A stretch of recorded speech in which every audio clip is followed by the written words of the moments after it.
There we go. Was getting a little worried. Hello, my beautiful blossoms, blooms, and buds. I am Rosebud Reads, and welcome to my book garden. Also, welcome to the first stream of Peerless Book 3. I'm very excited about that. I'm a little worried because the stream was a bit slow to activate, go live. So if there's any strangeness during this stream, please just let me know. Hello, Chi Chi Kiki. How are you doing today? It seems kind of blurry in the background right now, like extra blurry. Strange. But yes. This is a chill stream. It is also an adult stream. I have not read this series before, but there are definitely mature issues and things that will be discussed. There potentially may be triggering things. You will be able to know that if there's a trigger warning on the title. There will be a trigger summary, like basic, in the description of the video if that does happen. Mind the timestamps if you see that at the beginning. Hello, Annika. I will do my best to mark them, but know that we have had trigger warnings before for this series, and there very likely will be more to come. So take care of yourself, mind your mental health, and pay attention.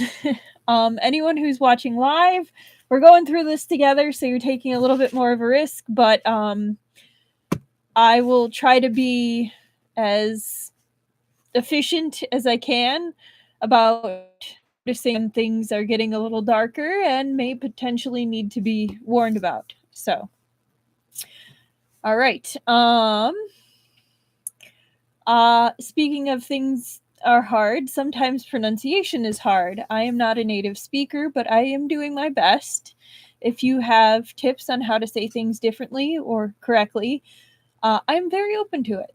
But I'm just doing my best. I don't own anything, nor am I sponsored by anyone, though that would be a wild day if I ever did get sponsored by Seven Seas. The only thing I own is the physical copy there and in front of me, and my time, and sometimes not even that. So, funk today, but yeah, I'm just doing it because I can and to get these books out there. So, enjoy. I think that's it. Yeah, I think that's it. If I forgot anything, remind me in the book garden. But yeah, how you doing, Annika? I just see you saying hi. I'm doing good, Chi Chi Kiki. A little scatterbrained tonight, apparently, but excited to start our next book. Actually, had half a chance to refresh our last book for part 2. So I've marked kind of more where we'll start off on that. But, oh, hello, Truffle. We're just getting started. I did my little intro and warnings and heads ups that since this is live, there might be some triggering things that I don't know about, and to be mindful. But past that, everything else is the same. Ooh, excited for book 3. Me too. Oh, one of my lights just went out. Well, that's okay. I have 2 things to show, and then we'll open our blind box, and then just go ahead and get started. I mean, I don't have much to add. I had a nice Easter, a very low-key one. Some family visited. We had a small ham. There were eggs, and then people went home, and I cleaned my room. Super exciting, isn't it? No, but if anyone else has anything they want to add or things that were excited. Ooh, you made fish fragrant eggplant? That sounds cool. Internet is crotchety today, so I may drop out suddenly. Mine's being slow / temperamental, so just let me. It's the same sort of vibe. Turned out well. May have to tweak it a bit. I mean, no one says you have to get it right on the first try. So, totally understandable. But yeah, the thing I wanted to show is just like the other one, I got the general outfits for the mini dolls that came out recently. Because they're just so cute. Look at these cute expressions. Like, how could you not? He's so happy. And I like that it's got the little tassel. But so he's adorable, but usually the Wei Yings are. This is the one that convinced me to get it, though. That's kind of funny, though, that it doesn't involve any fish or... This is the one that convinced me to get it, though. That's kind of funny, though, that it doesn't involve any fish or fish products. This is what convinced me to get this set. Oh, hang on. Not that. Gotta fix him up. Didn't your husband help you?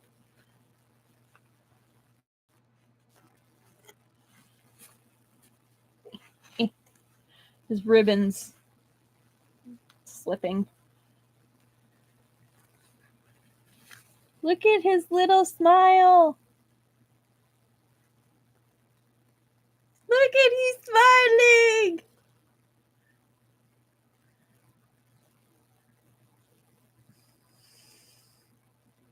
So cute. Oh my goodness, they're so cute. Ew. I'm such a sucker for Lamonji smiles. So cute.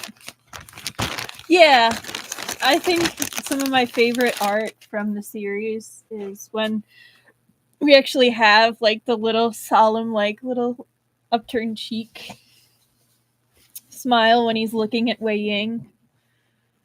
He's so cute, so precious. But yeah, I don't have much else to add, so let's just get to it.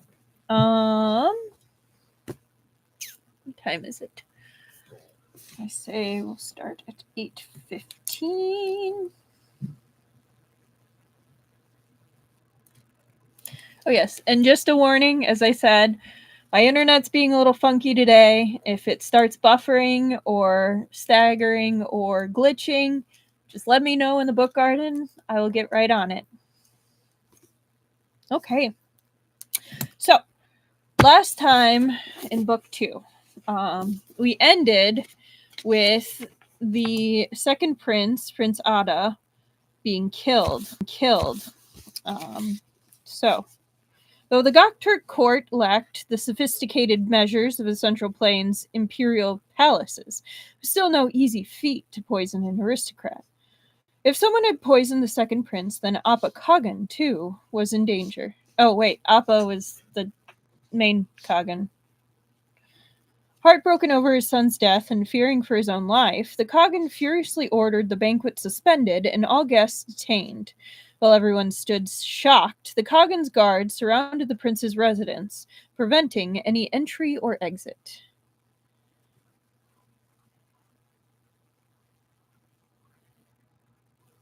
I've watched part of Veil of Shadows. It got dark really quickly, which I mean, like, makes sense from the title. But, Love Beyond the Grave I haven't seen, but intrigued. Akebanishi anime.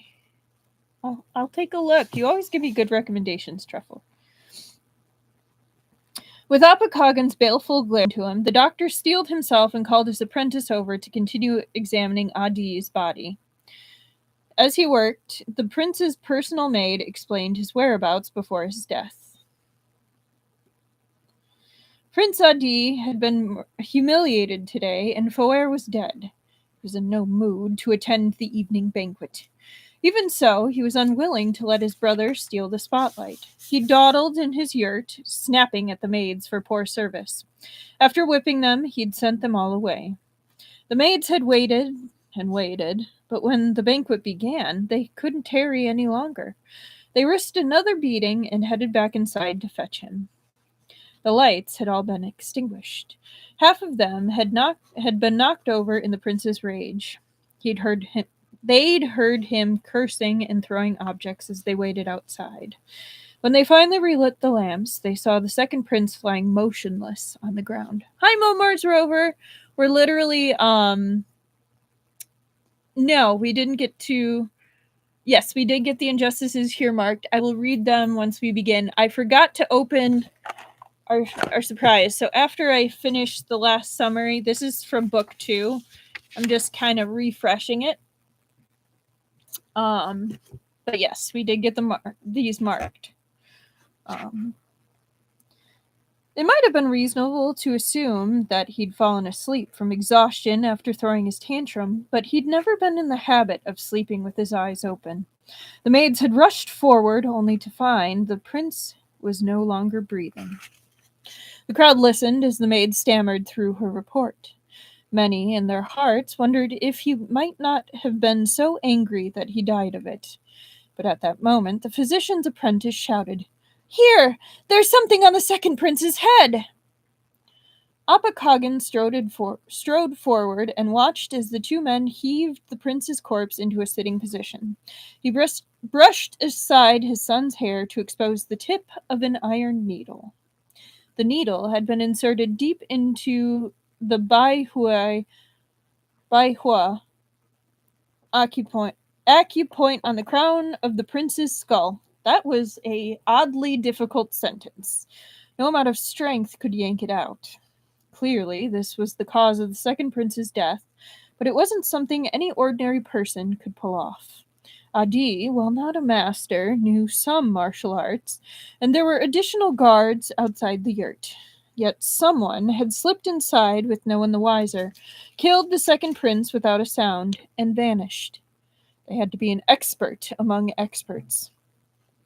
Junlian thought herself decently skilled, but killing Adi without alerting anyone was beyond her abilities.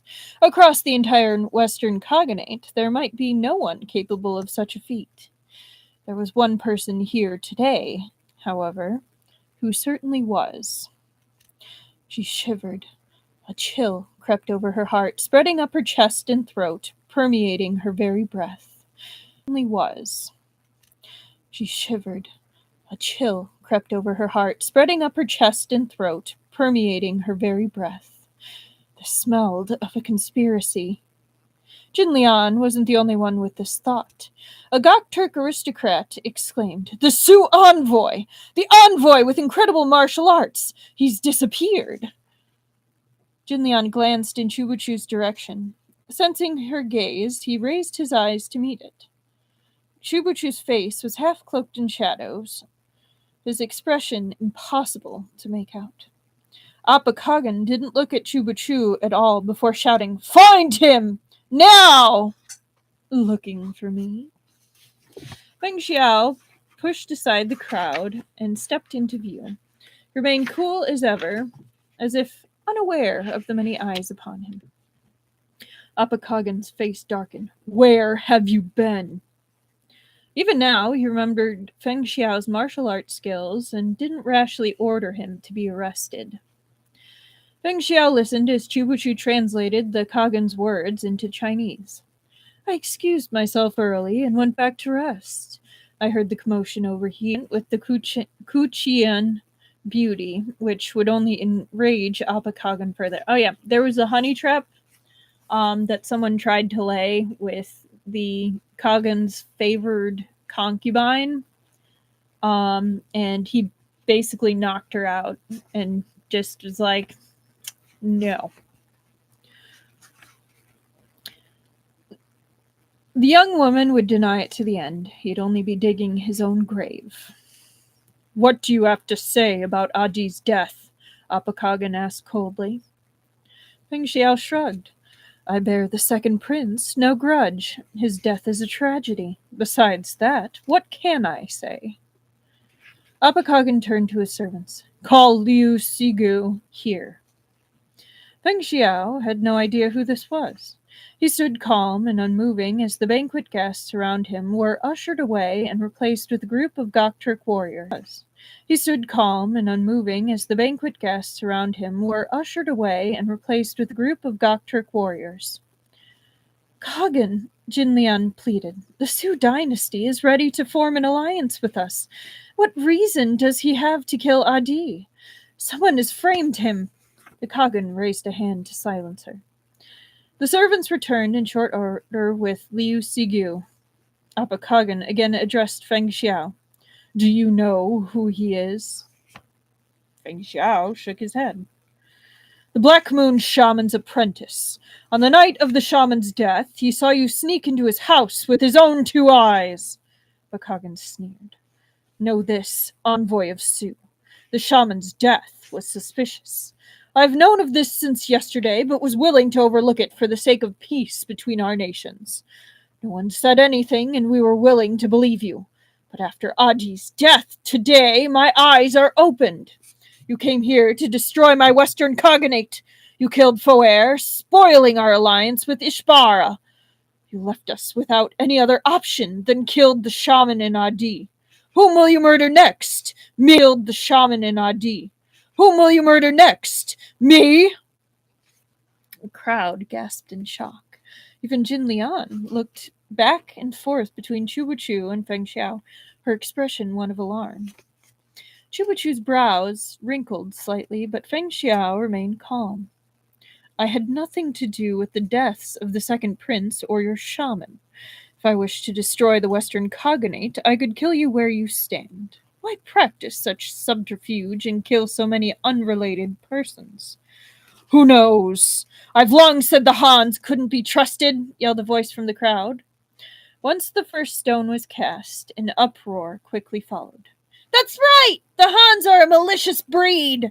They want nothing more than to see us Gokturks fight amongst ourselves! They murdered the shaman and the second prince! Who is to say they haven't already made an attempt on the Kagan's life, and he was fortunate enough to escape. Kill them! Kill the Hans!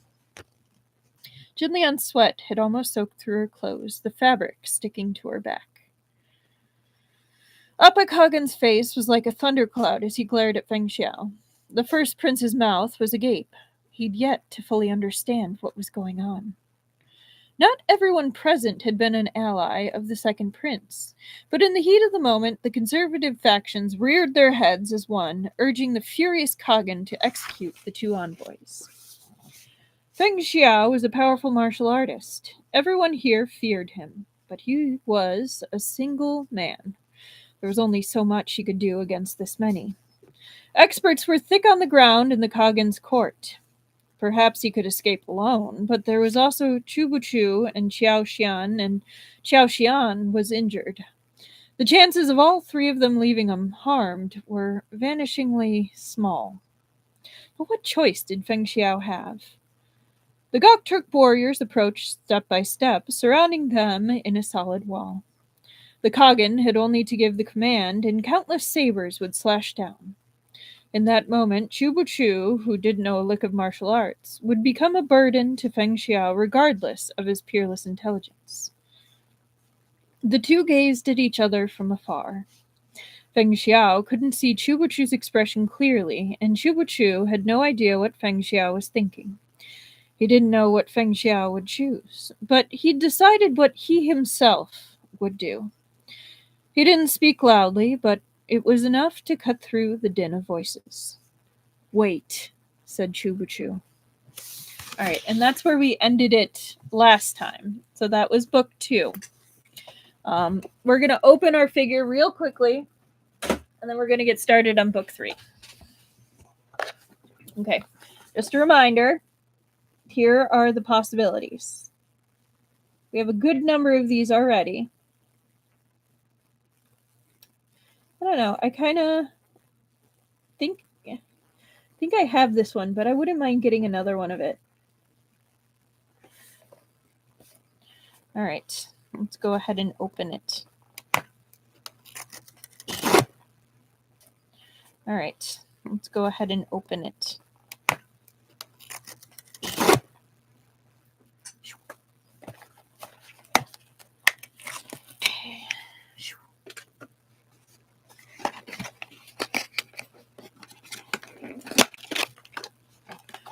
not looking at what the card is in the box. I'm kind of going a little quickly because I already put the timestamp, and I don't want people. Oh, no way! Is this actually the one? Oh, there's little pieces.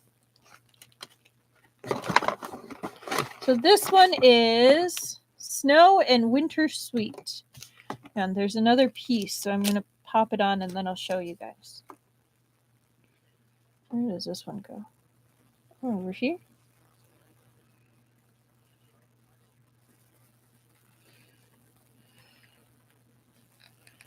Oh, that's so cute. Look at this.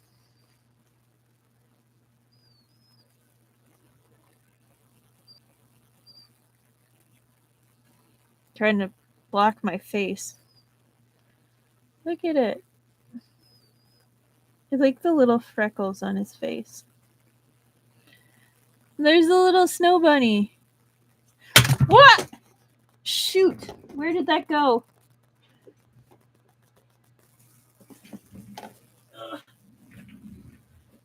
Whoops.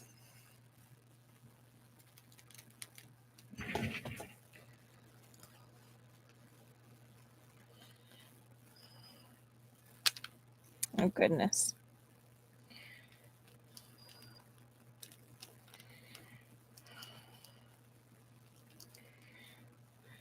There we go. Ta-da!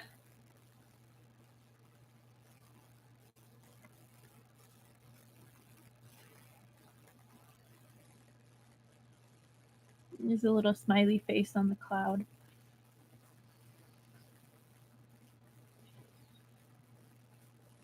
Little bunny. Oh. So cute. This branch part's really cool. I like it. Okay. You'll chill up there until I put you in your spot. Okay, so now we have a bookmark. Okay.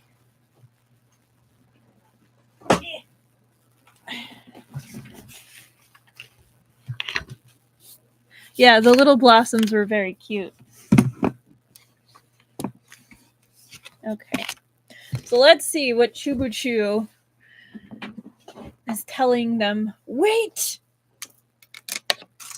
Oh, it wasn't even that dramatic. Wait. All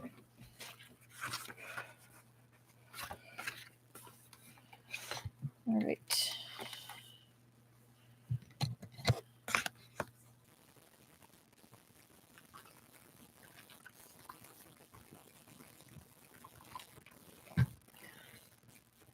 Okay. Chapter 78.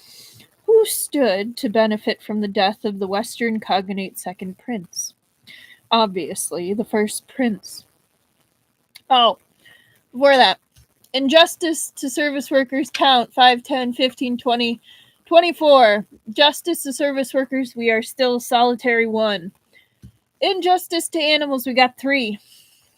Injustice to innocence, we have 5, 6, 7, 8. Injustice strictly to Pei Jingzi is 5, 6, 7, 8. And the shamelessness counter is currently sitting at 5, 10, 15, 20, 21. Okay, I'm just going to restart. 78. Who stood to benefit from the death of the Western Cognate's second prince?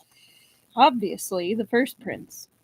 He was now Appa Kagan's only living son. Yet his subordinates couldn't have killed the second prince without alerting anyone. Unless, of course, the first prince had colluded with the Sioux envoys and asked Feng Xiao to do it for him. Either way, the envoys from Sioux were the obvious suspects. Everyone had seen the second prince provoke them and promised that they'd die here in the Western Cognate. Anyone want to bet that we'll get up to 30 injustices by the end of the book? If he comes back into the picture, probably yes.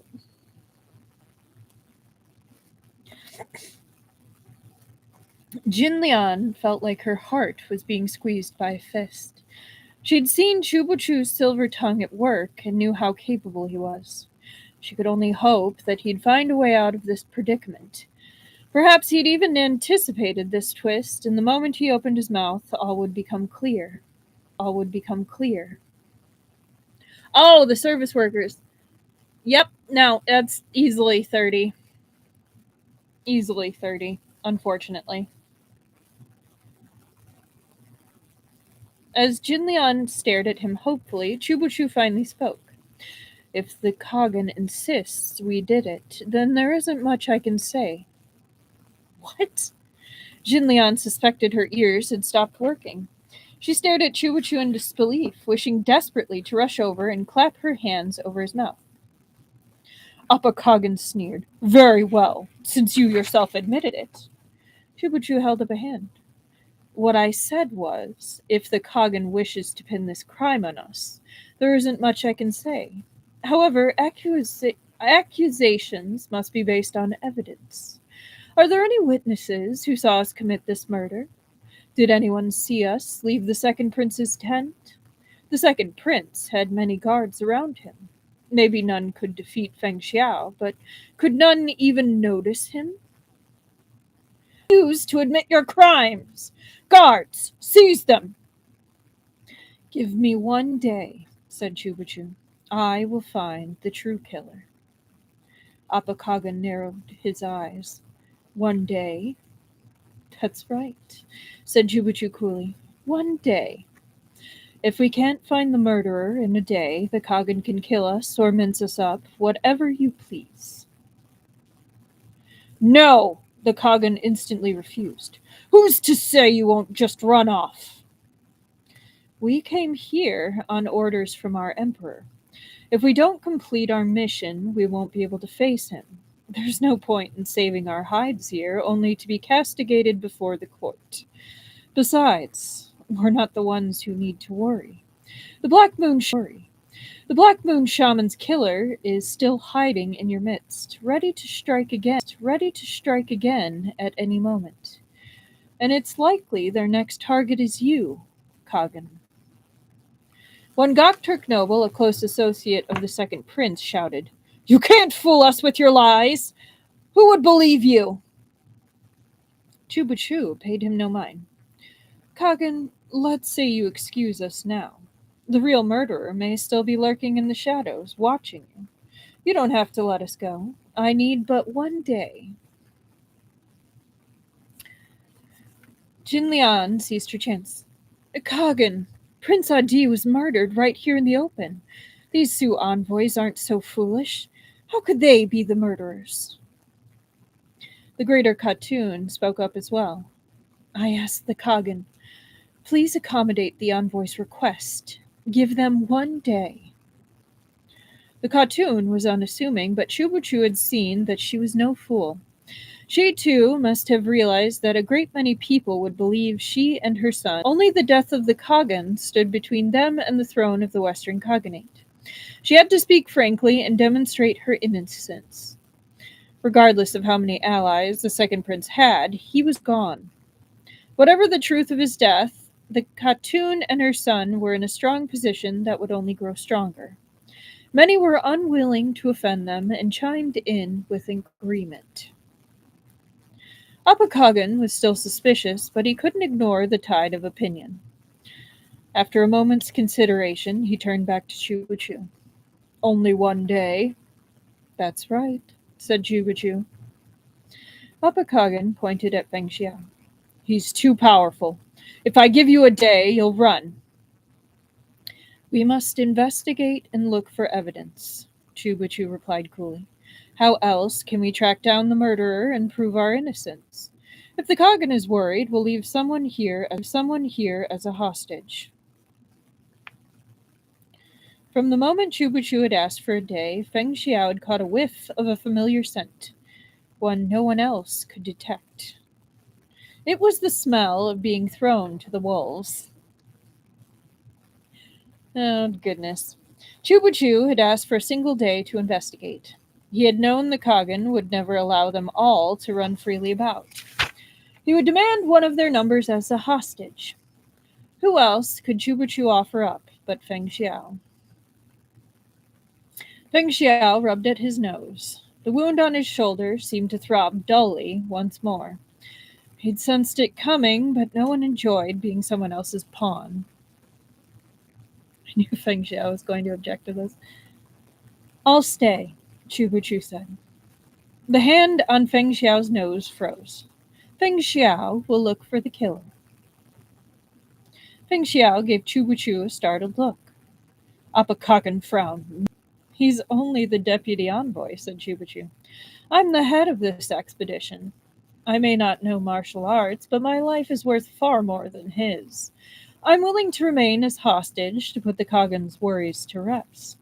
If you refuse, we can carve a bloody path out of here. We're capable of that, are we not? Terrified, the Kagan stepped quickly behind his guards, wariness written all over his face. Feng Xiao had killed Fo Air with ease. He was obviously capable of demolishing everyone present. Even if the Gokturks managed to overwhelm him with numbers, there was no telling how heavy their losses would be. Apakagan was a man who greatly valued his own life. However profound his grief for the second prince, he wasn't willing to join him in the underworld. Jinlian spoke quietly. Kagan, our relationship with Ishvara died with Foer. We mustn't offend Su, too. We mustn't offend Su, too. Apakagan looked at Chubachu doubtfully. Can you really find the killer in a single day? Chubachu swore no heartfelt oaths. I will do my best, he said simply. Your deputy envoy must return within the day, whether he finds the killer or not. If he's late, I won't hesitate to kill you. Meng Xiao chuckled. The Kagan turned furiously. Why are you laughing? Feng Xiao stepped forward. Though he approached the Kagan at a leisurely pace, no one dared stop him. The crowd instinctively parted for him as he sauntered up to stand before Chubachu. Be at ease, Kagan, he said. He promised a day, so I will do everything in my power to investigate within that time. After all, what would I do if you killed my lover? And that's another one for the shamelessness counter. So we are now up to 5, 10, 22. Oy. Jinlian had been acting as interpreter, but at the final word she froze mid-translation. She considered herself someone who'd seen all sorts, who'd weathered the waves and braved many storms, but this, it seemed, was too much even for her. Chubachu knew Feng Xiao was merely putting on a show for Appa Kagan's benefit. If Appa Kagan thought that they were lovers, he wouldn't worry Feng Xiao might drop everything and dash off, and he'd think twice about eliminating Chubachu before the deadline. Thus, Chubachu remained still, allowing Feng Xiao to embrace him and deliver a melodramatic proclamation of love. Oh, Chu-Chu, you must wait for me. I swear I will find the murderer and prove your innocence. Chubachu forced himself to reach out and return Feng Xiao's embrace, playing along. I'm going to count that as another one. Jin Lian was dumbfounded, and the Kagan looked only. Are you sure about this? Feng Xiao murmured, his voice low in Chubachu's ear. If we leave now, they won't be able to stop us. Chubachu knew no voice transmission technique, so he merely hummed his affirmation. Feng Xiao released him, then turned. Yeah, it is pretty shameless, too. Feng Xiao walked away without looking back. Compared to his ardent show of adoration a moment ago, he was like a different person, unflinching and resolute. The corner of Chubachu's mouth twitched as he shoved the small vial Feng Xiao had slipped him further into his sleeve. Oof.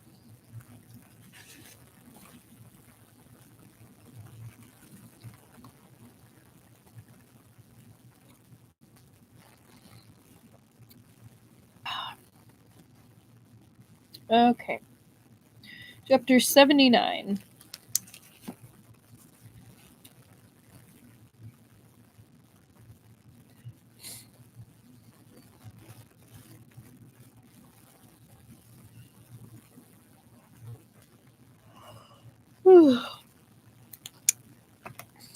Chapter 79. Chubuchu was detained in the second prince's yurt. Over 100 guards kept watch outside. They'd notice even a fly slipping inside, let alone a person. No matter how formidable Feng Xiao was, he would find it difficult to rescue Chubuchu and come out unscathed. They'd sworn they needed only a day from dawn to dusk. This time would pass in the blink of an eye. Even Appa Kagan was willing to wait. Feng Xiao first returned to their yurt, where Xiao Xian was waiting. She had already caught wind of what had transpired and scrambled out of bed in a fury. "How could you leave the Lord Chief there by himself?" Feng Xiao shrugged, the picture of helplessness. "Your Lord Chief asked to stay behind. What was I to do?" Xiao Xian was so furious she could no longer even pretend to be friendly. "That's impossible. I don't believe you." "Then go ask him yourself." "Of course I'm going," she yelled out before storming out in a towering rage. Yet there was still no peace for Feng Xiao. Moments later, Jin Lian arrived, looking as anxious as Xiao Xian. She'd thrown in her lot with the Sioux envoys. They were all in the same leaky boat, and it was far too late to get off. All she could do was grit her teeth and sit tight. "Fengling June, how do you intend to find them? It's nearly dawn, and we only have a single day." Jinlian wrung her hands. "The Kagan was ready to kill Chu Xiansheng out there. Even if you stall, it won't be for long. If you can't find the real murderer, his life is in danger." "Ah, I do have an idea," said Feng Xiao. "Maybe you've already guessed it." Jin Lian was struck by a deep sense of foreboding. "Please speak." "Chubuchu and I oversee the Shuyui and Jiajian bureaus respectively," said Feng Xiao. "Under normal circumstances, we keep to our own domains. Allow me to draw an analogy. We're rather like your first and second princes. We share no warm feelings and delight in each other's misfortune. Perhaps you understand now." "I don't." Feng Xiao put his hands together. "Let's be plain, less rival. To me, this is a good thing. Why should I come up with ways to help him escape?" Jin Lian was flabbergasted. But, didn't you come here to form an alliance with us on behalf of the Su dynasty?" "Oh, that was Chubuchu's errand, not mine," said Feng Xiao. "I merely came along to take a piece of the credit." He spoke matter-of-factly. "Should we succeed, it's a feather in my cap. Should we fail, I can simply go back and blame it all on Chubuchu. It's hardly something I need to concern myself with. Don't you agree?" Jin Lian was speechless. Feng Xiao was all smiles. "He loves plotting against others, but this time he's fallen into the pit he dug himself.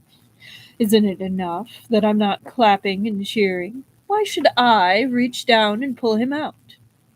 With this, he rose and stepped out. "Misery right now," Feng Xiao murmured to himself. "It's too bad I'm deprived of the sight of Taoist Master Chu scratching his head in frustration. He must be entirely at a loss for what to do. But we're colleagues, after all. This time tomorrow I'll at least see to his funeral." Jin Lian watched him saunter off, her head spinning. She felt the urge to rush to Chubuchu and tell him he judged wrongly, that Feng Xiao wouldn't try to rescue him. That, in fact, he was prepared to stand back and watch him die as he clapped his hands with glee.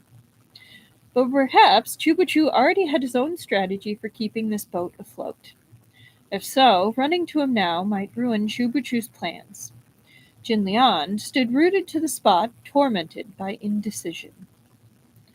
Apakagan knew he had no one under his command capable of restricting Feng Xiao's movements, so he hadn't tried. Instead, he simply dispatched someone to follow him and report on his whereabouts. But Feng Xiao didn't take the chance to run, nor did he rush out to look for traces of the murder. After he left the yurt, he took a stroll through the luxuriant grasslands. A group of merchants had recently arrived, bringing with them the most popular silks and ceramics from the Central Plains. Feng Xiao drifted over to join the excitement and stayed chatting with them for several hours. There was no official trade agreement between the Khaganate and the Central Plains, but the Gokturks rarely turned away merchants. Once the Gokturk nobles had begun using silks and ceramics from the Central Plains, it became impossible for them to give these luxuries up. The merchants here now had come from all over. Some were Han, but others had the strong brows and noses of the western regions and beyond. It was rare for a Han to meet a familiar face out in those foreign lands, and they treated Feng Xiao. The roast lamb was seasoned with cumin, so tender it melted in Feng Xiao's mouth. Next came a bunch of grapes bursting with sweetness. Though the food here couldn't compare to the variety available in the Central Plains, the quality of it that they had was unmatched. Feng Xiao slowly made his way through the ribs, savoring them as if they were the world's most wonderful delicacies. But after a few moments, he put them back down. Believing they weren't to his taste, the host offered some beef brought over instead.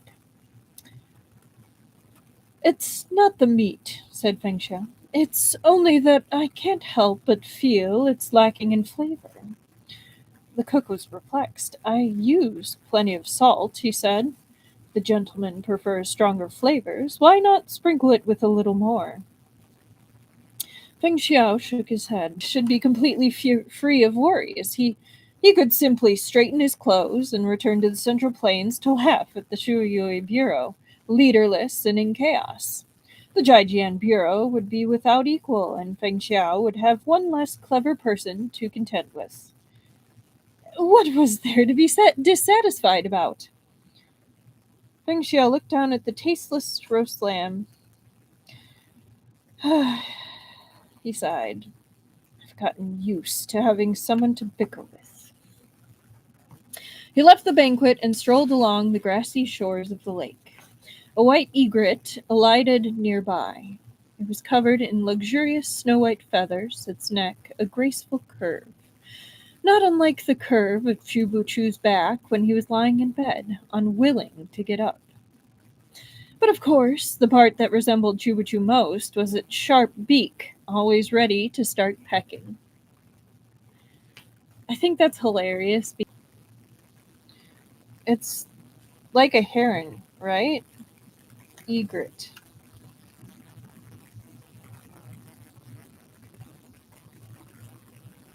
Am I spelling it right? Egret.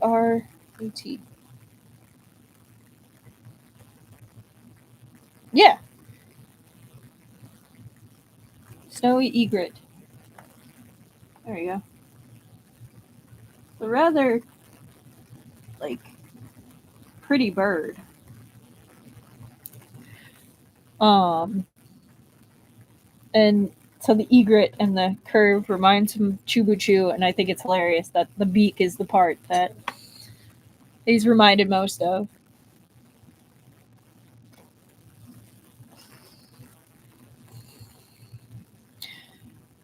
Feng Xiao imagined Chubuchu with a beak and burst out laughing. Jin Lian had been looking for Feng Xiao all this time. Finally spotting him, she rushed over to try again to persuade him, only to be caught off guard by his carefree laugh. It's over, she thought. Chubuchu was doomed. Feng Xiao was positively joyful.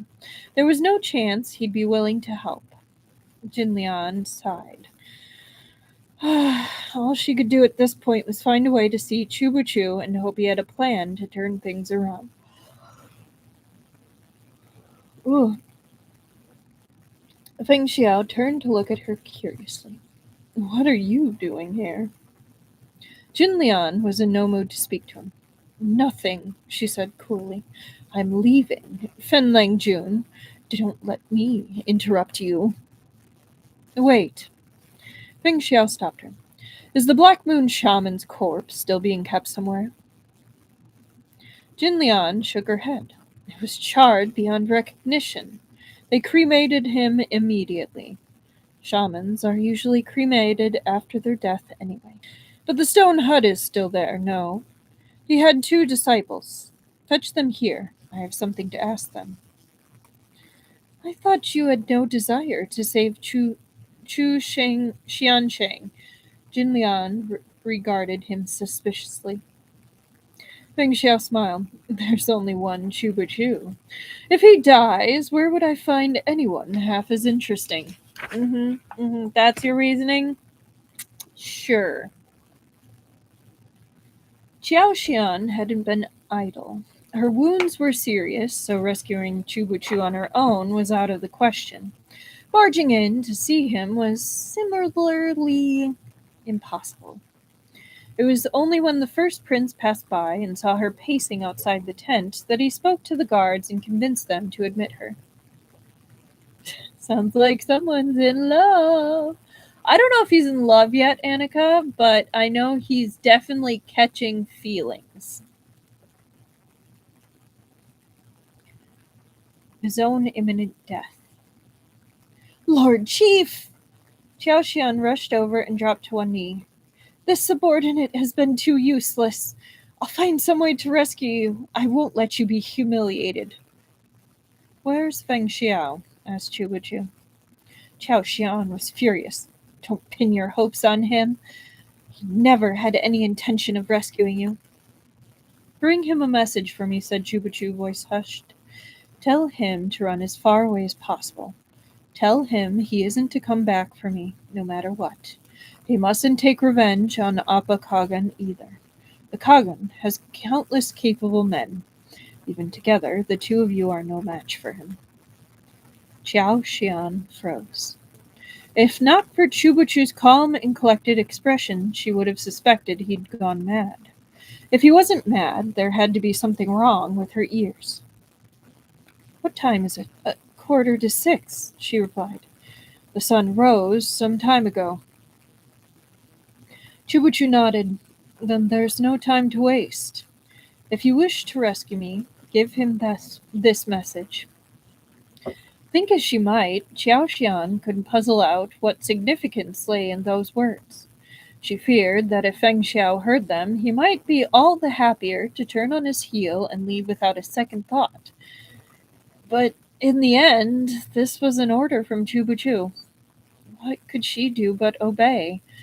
Xiao Xian rose to her feet and departed.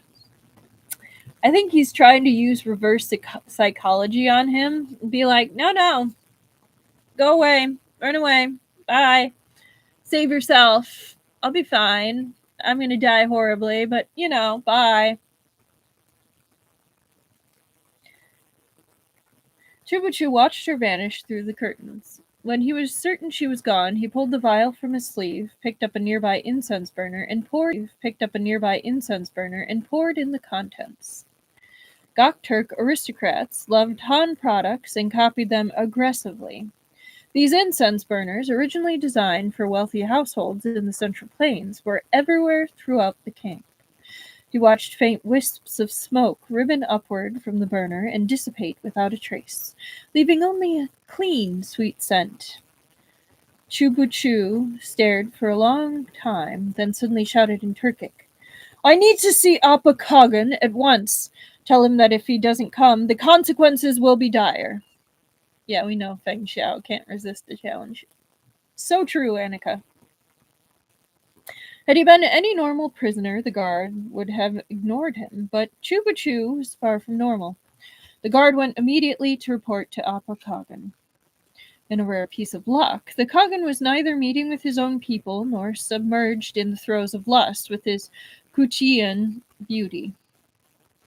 When the guard entered the Kagan's yurt, he found the Kagan sitting cross-legged at its center, his palms upturned and fingers pinched in a mudra. No matter how the guard looked at it, it was unusual behavior. But he didn't dare gawk or comment. He quickly relayed Chubuchu's message. Appa Kagan didn't fly into a rage. He listened calmly throughout the guard's speech, and a strange smile spread across his face, weathered by lust and time. Chubuchu, he said the name for the first time. Each syllable was uttered with precision, soft and languid, as if the Kagan were savoring its taste on his tongue. He rose and walked towards Chubuchu's tent. Only then did the guard realize Appa Kagan had been speaking in Chinese. I don't think that's Appa Kagan. I think someone else might have taken out Appa Kagan and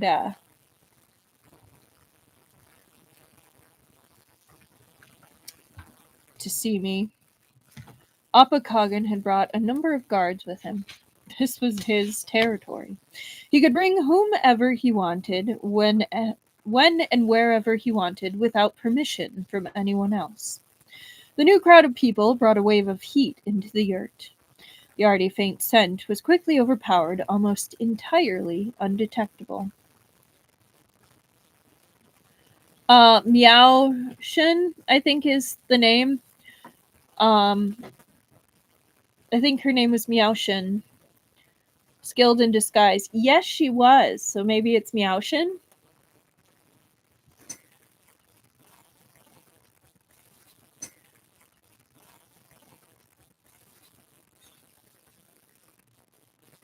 I know it was Meow something.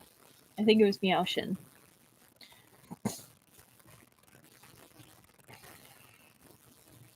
Chubuchu nodded. I wish to see you. Speak. Appa Kagan looked down at Chubuchu with the air of a man who had victory in his grasp. His weathered face bore witness to the difficult lives of the nomadic tribes, creased with hardships unknown to the nobles of the Central Plains. As he looked at Chubuchu, his expression held indifference and mockery, with none of his previous hospitality and desire to please. He regarded Chubuchu as if killing him would be like crushing an ant. Oh, Chubuchu's subordinate, but her too. Maybe the lady in yellow?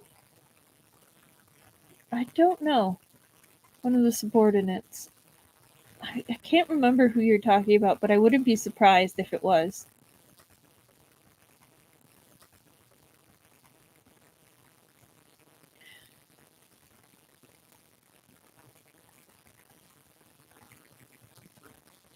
The second prince has only just passed away, Chubuchu said without preamble.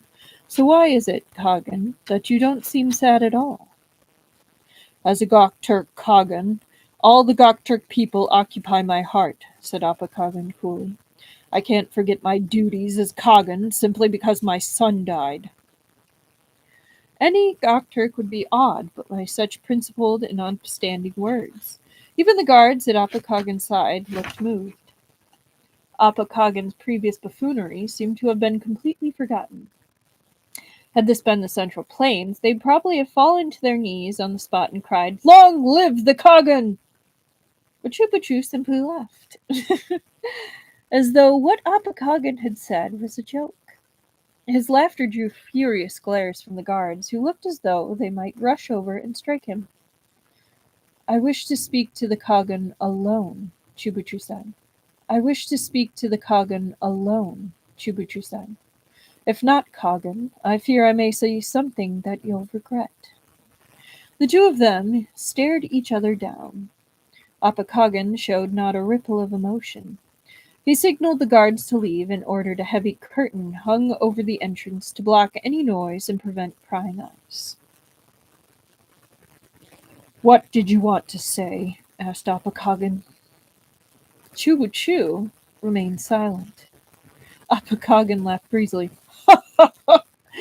It doesn't matter. Nothing you say now can avert your death. Chubuchu coughed twice.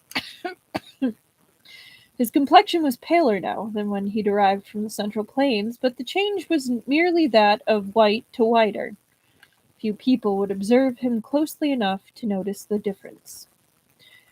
He raised a sleeve with slender fingers, his bony knuckles straining beneath the delicate skin as he covered his mouth. Yet he looked anything but frail or helpless. Instead, his fingers resembled bamboo, straight and unbending, anything but frail or helpless. Instead, his fingers resembled bamboo, straight and unbending under that wide sleeve. "But you still came," he said. "You're curious about what I have to say. Or maybe you're curious how much I know." Apakagan didn't speak. He was waiting for Chubuchu to continue, as he knew Chubuchu would. He'd stall for time by flaunting his intelligence and interrogating Apakagan as long as he could. It didn't matter. Apakagan had come prepared. No matter what Chubuchu said or how much he knew, it would make no difference to the outcome. Sure enough, Chubuchu's next words were shocking. "At first, I thought the Black Moon Shaman was impersonating you." Apakagan arched a brow in interest. "And what changed your mind?" "The stone hut." "Oh?"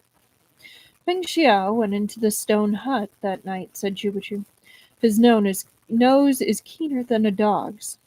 He picked up the scent of medicinal ingredients, in particular Feng Xia wasn't there to make a retort on Chubuchu's comment about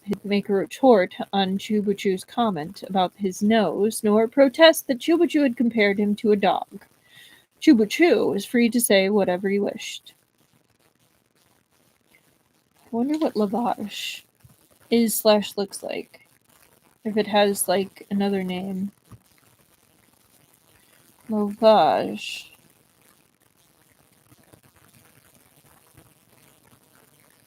Looks kind of like cilantro. Like, tall perennial herb with strong celery-like flavor, often used in soups, stews, and savory dishes. Parts edible. It looks like parsley. Huh. Okay. A pinch of musk, half a tail of ginger, a tail of guanquan, and a tail of lavage. Do you know what the resulting drug is? Chubuchu didn't wait for a reply. He didn't need one. Purification pills. Burning them neutralizes the stench of corpses.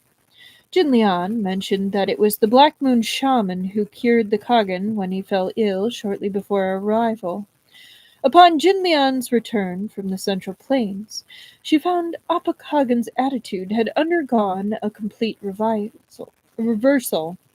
He was no longer willing to support her in seeking an alliance with the Central Plains and refused to see the Sioux envoys. He even treated Jinlian herself with a cold distance that was completely unprecedented. The recipe for these pills calls for ginger and musk, which can't be found here in the Western Cognate. You must purchase them from the merchants of the Central Plains. I therefore sent Jinlian to discover who had gone to the merchants for these items. It was the shaman had killed the Kagan and assumed his identity. But the purification pills changed my mind. A Gok Turk, even a great shaman, couldn't possibly be familiar with such a recipe, let alone know that it can be used to disguise a corpse's stench. This wasn't something a Gok Turk would do. And as for you, since disguising yourself as the Kagan, your actions have never seemed to benefit the Western Cognate.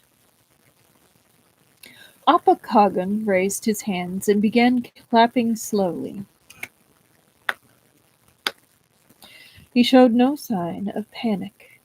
He had patiently waited for Chubuchu to finish his entire speech, exhibiting neither alarm, confusion, or rage born of humiliation.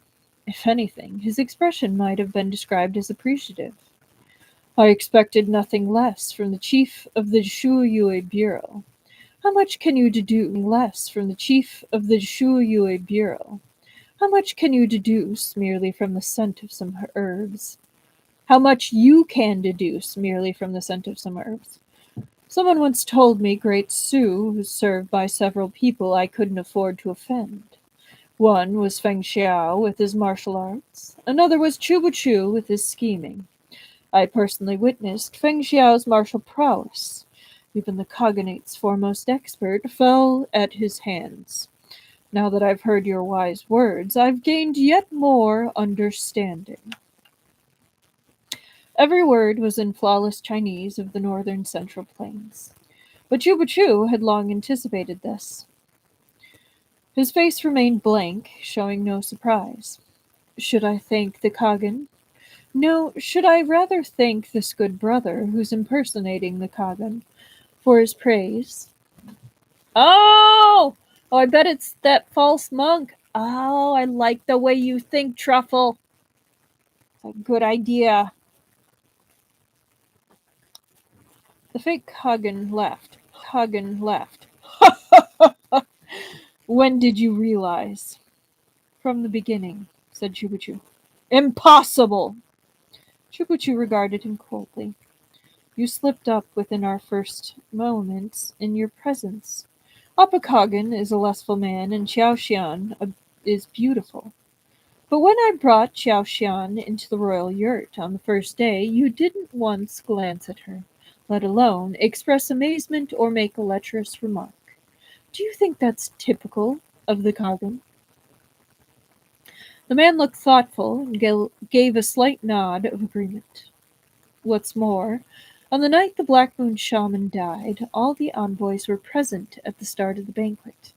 You, the ruling Kagan, should properly have been there as well. Yet you did not appear. Everyone said that you'd recently spent all your time in the arms of your new Kuchian beauty at the expense of your duties.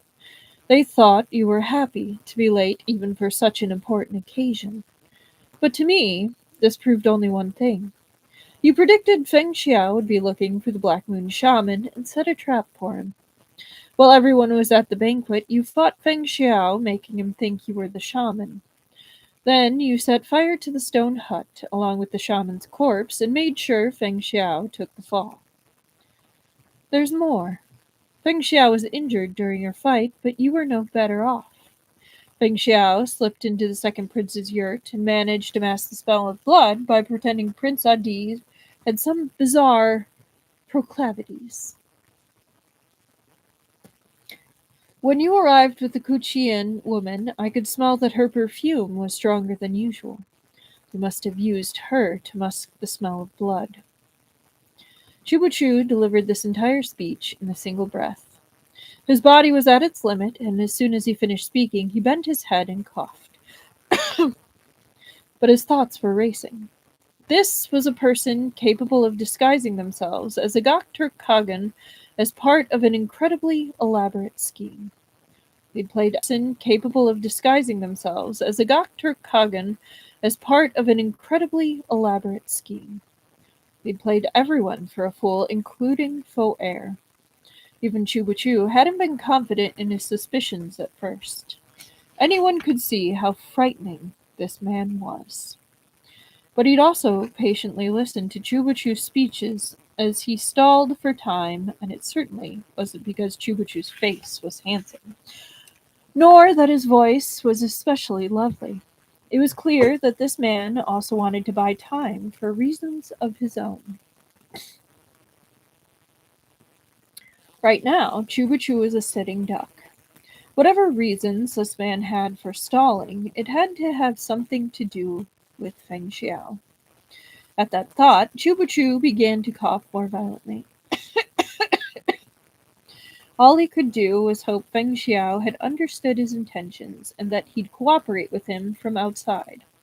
Without this, all his struggles here would be for naught. The fake Appa Kagan cast him a concerned look, yet the words that emerged from his mouth were quite the opposite. Are you all right? Does all this coughing mean you're about to die? From what I've seen, you're frail and sickly. Why don't you just give up? Chubuchu coughed twice more. Thank you for your consideration, Yushu Chanshi, but I fear I must disappoint you. A suffix meaning monk. The fake Kagan narrowed his eyes, surging with bloodlust. Chubuchu seemed not to notice. The coughing had tired him, and he leaned against a pillar for support as he caught his breath. His hand remained pressed to his chest. There was a throbbing pain there, which even breathing aggravated. At times like this, Qiao Xian would normally rush over and grab his hand to channel him some internal energy and alleviate his suffering. But Qiao Xian wasn't here. All he could do was breathe as shallowly as possible to try to lessen the burden on his body. The fake Kagan's bloodthirsty state was like needles pricking his skin. The pain increased and his back broke out in a cold sweat. At long last, he heard the men say, "How did you know it was me?" Chubuchu closed his eyes, waiting out a surge of agony before he answered. In Qiaomo, you ensured we met the monk Yu Hang, who greatly resembles you. You meant to mislead us, and at first it worked. We really did think that he was you. In hindsight, by then you must have already arrived in the Western Cognate and set your plans in motion. Appa Kagan is the leader of his people. There are countless people around him at all times. Killing him is one thing, but successfully disguising yourself as him and taking his place is quite another. It was no small task. Killing the Black Moon shaman, however, was much easier. He lived far from the rest of the tribe with few servants. You killed him first and stole his identity. Then, under the guise of treating the Kagan, you murdered him and hid his corpse in the stone hut. The purification pills concealed the stench, and you emerged in your disguise as the Kagan, putting out that the shaman was recuperating in seclusion. You attached yourself to the Kuchian beauty because she arrived after you took Appa Kagan's place. On one hand, she corroborated your reputation as a lecher. On the other, you were able to minimize the time you spent with the Kagan's other women who knew him better and might expose you. It was a brilliant plan. Yeah, the lotus pose was a big hint that it kind of flew a little bit over my head, not gonna lie. Everything you did after assuming Appa Kagan's identity was intended to exacerbate the conflict between Ishbara and the Su dynasty. You wished for the Western Cognate to fall into chaos and lead them down the path of destruction. When I look at the way you impeded us throughout, everything makes sense. In truth, prior to this, I was only speculating. I wasn't certain until now.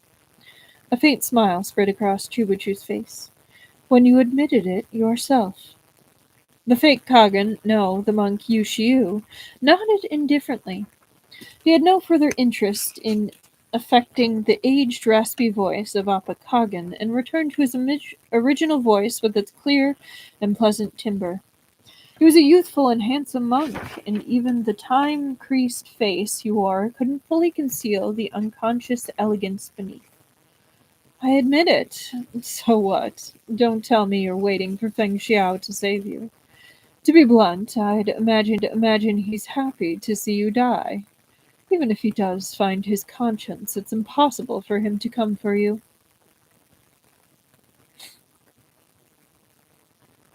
Meng Xi Shi occasionally drops breadcrumbs like that. Yeah, it's pretty cool. I'm also kind of glad because that deep voice was kind of starting to hurt my voice.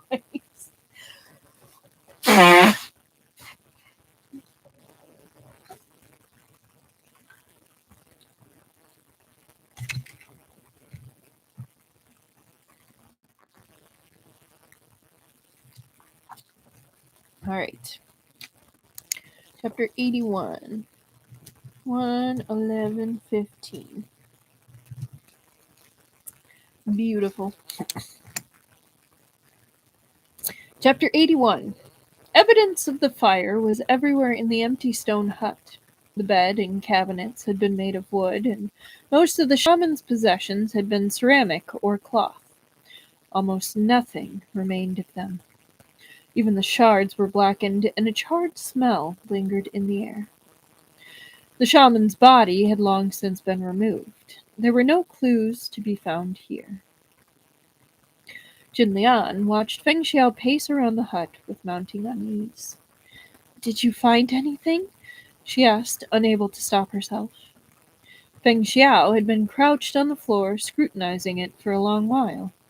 He rose and dusted off his hands. "Have someone fetch a pail of water." Jin Lian's heart leapt into her throat. "What is it? Have you noticed something?" "No. I need to wash my hands." Jin Lian was speechless. She had the powerful urge to pick up the ceramic jug and bring it down over Feng Xiao's head. But she didn't dare. She took a deep breath and exhaled, but couldn't expel her anxiety. "Fengling Jun, this is a matter of life or death. The Kagan is truly furious. If we don't find the murderer in time, he might really have Chu Xiansheng killed." I mean, especially now, but not that they know that. But Feng Xiao hummed carelessly. I'm here, aren't I? If things go south, I'll just grab him and leave." This was the attitude Jin Lian feared most. His apparent belief that everyone was beneath his consideration due to his martial arts. Perhaps these Sioux envoys could depart without a backward look, but Jin Lian could not do the same. After this incident, the chance of forming an alliance was slim to none. Jin Lian could only hope the Kagan wouldn't take his fury out on her, but it was a slim hope indeed. Yeah, it's a very Feng Xiao thing to say, Truffle. She couldn't force Feng Xiao to take action. Her only option was to appeal to him through logic and sentiment. She gave him a strained smile. "Feng Gongzi is a peerless martial artist, a talent that is one in a million. Naturally, you fear nothing, but consider Chu Xiansheng. He came here on the court's orders. If he fails, what will he do when he returns to your capital? An investigation and dismissal may be the best he can hope for." Feng Xiao looked at her strangely. "Why should I consider him? I saved his life once already. I can't do him any greater favor than that. As for the Emperor's investigation, I can't wait. The Jijian Bureau will have one less rival, no." Jin Lian felt she was losing her mind. She'd never met anyone so difficult. She thought Chu Chu was bad enough, but Feng Xiao was, if anything, more stubborn. At this very moment, Chu Chu was imprisoned in the second prince's yurt. Even if he were the wisest man in the land, he'd have a hard time putting that intelligence to use in his current circumstances. Feng Xiao's role was vital, but he refused to be rational. On top of that, he didn't seem remotely distressed. Maybe she should try begging the Greater Khatun and the First Prince for help. The Sioux envoys had made a favorable impression on them, and Prince Yi Shun got along well with Chu Chu. Perhaps they could be convinced to plead for mercy on his behalf. With this in mind, she turned to leave. It's useless going to the First Prince. Feng Xiao had seen right through her. He and the Greater Khatun are well disposed towards an alliance with Sioux. But if the prince speaks up for Chu Chu now, he'll be suspected of colluding with our party and murdering Prince Adi himself. The Greater Khatun would never allow it. Jin Lian slowed to a stop. Feng Xiao was right. But she was desperate to save Chu Chu. What other option did she have? When Chu Xiansheng gave himself up so Feng Gonzi could be free, I'm sure he never thought Feng Gonzi would so much as glance back at him. Feng Xiao was unruffled. "I'm waiting." Waiting for what? She asked suspiciously. For Chu. He volunteered to remain behind, yet told me nothing. There must have been something he was still unsure of. The moment he figures it out, he's certain to send word to me. At that moment, they heard the sound of swift footfalls outside. Jin Lian and Feng Xiao stepped out of the stone hut to see Qiao Xian sweeping toward them. With her fluttering white clothes and graceful figure, she truly lived up to the promise of her name, Xian, Celestial. Her expression, however, was nowhere near as serene as the smooth leaps of her Qinggong. The Lord Chief has asked me to relay a message, she said the moment she was within earshot of Feng Xiao. He says that you must run as far away as possible. You mustn't go back for him no matter what, nor take revenge on Appa Kagan. He said the Kagan has countless capable men with him, and that you and I aren't his match. Chu Xiansheng really said that? Jin Lian felt herself begin to panic again at this news.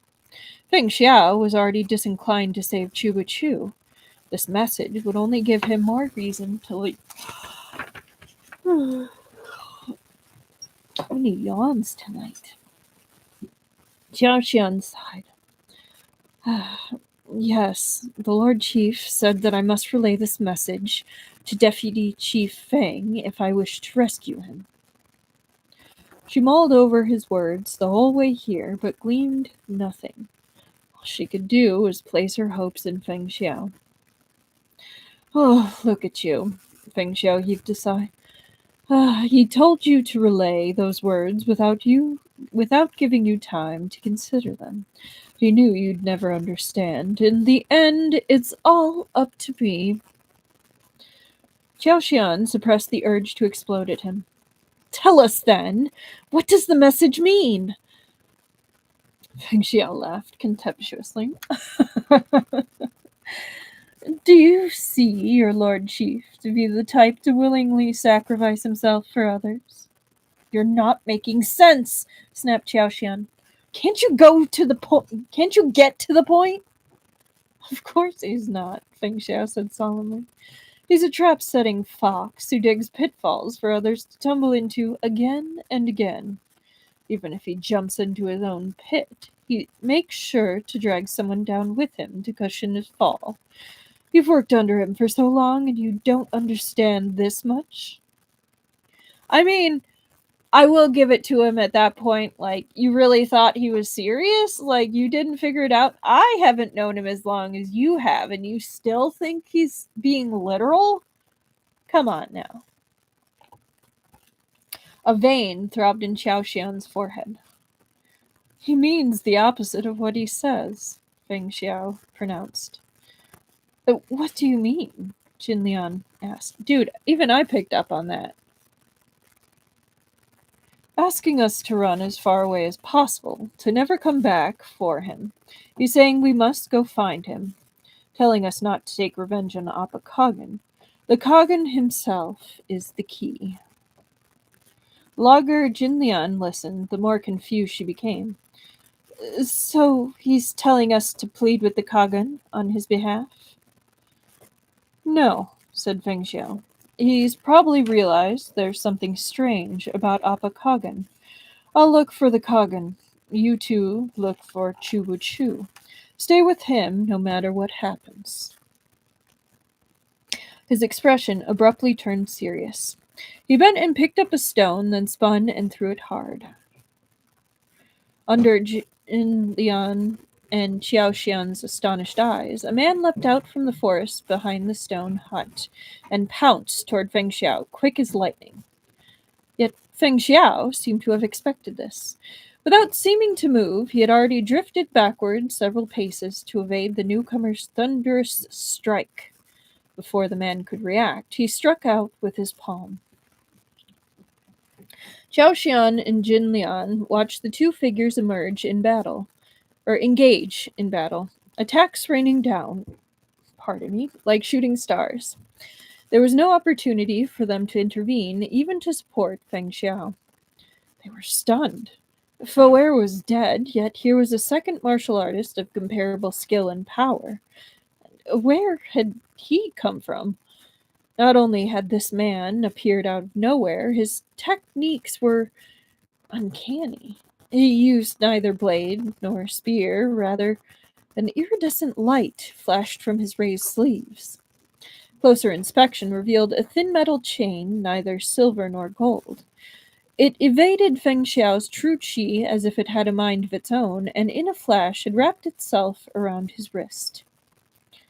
Feng Xiao sneered and gave his arm a small shake, using his chi to break the chain's hold. But the chain was persistent. At the command of its master, it swept toward Feng Xiao's vital acupoints. Such weapons weren't rare, but neither were they common. Had Zhu Chu been here, he would surely have pinpointed the opponent's identity.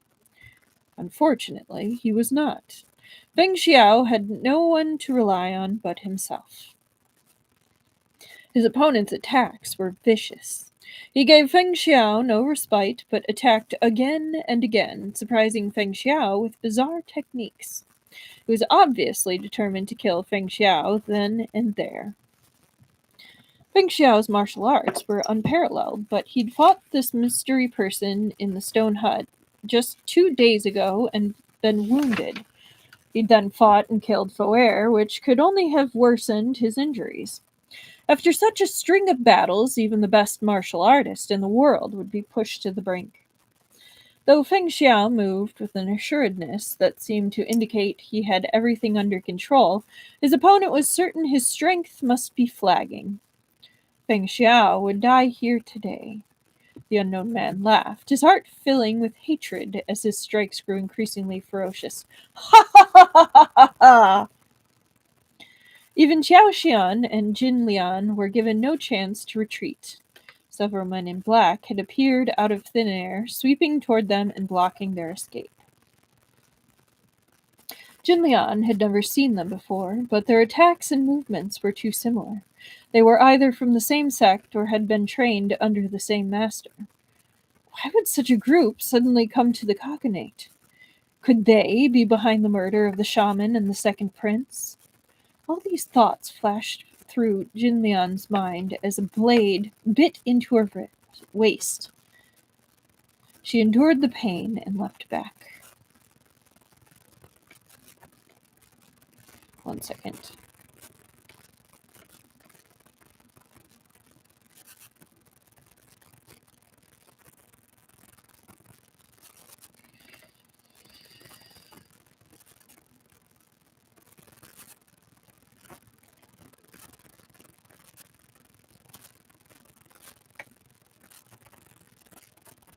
Sorry, I have to respond to this message.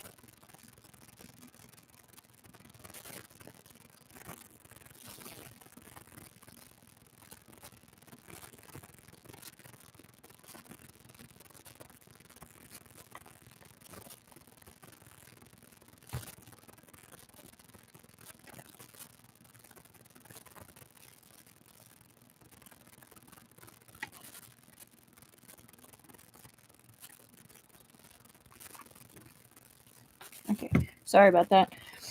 Deputy Chief Fang will never make it in time. I don't recommend pinning your hopes on him. Yushu smiled faintly. He watched as Chubachu's coughs became increasingly violent, even reaching out to pat him on the back a couple of times as if he felt a scrap of pity. Man, how sick do you gotta be that the person who is potentially, murderously, about to kill you, for them to actually pat you on the back because you are coughing? How hard do you have to be coughing at that point? That is an accomplishment in itself.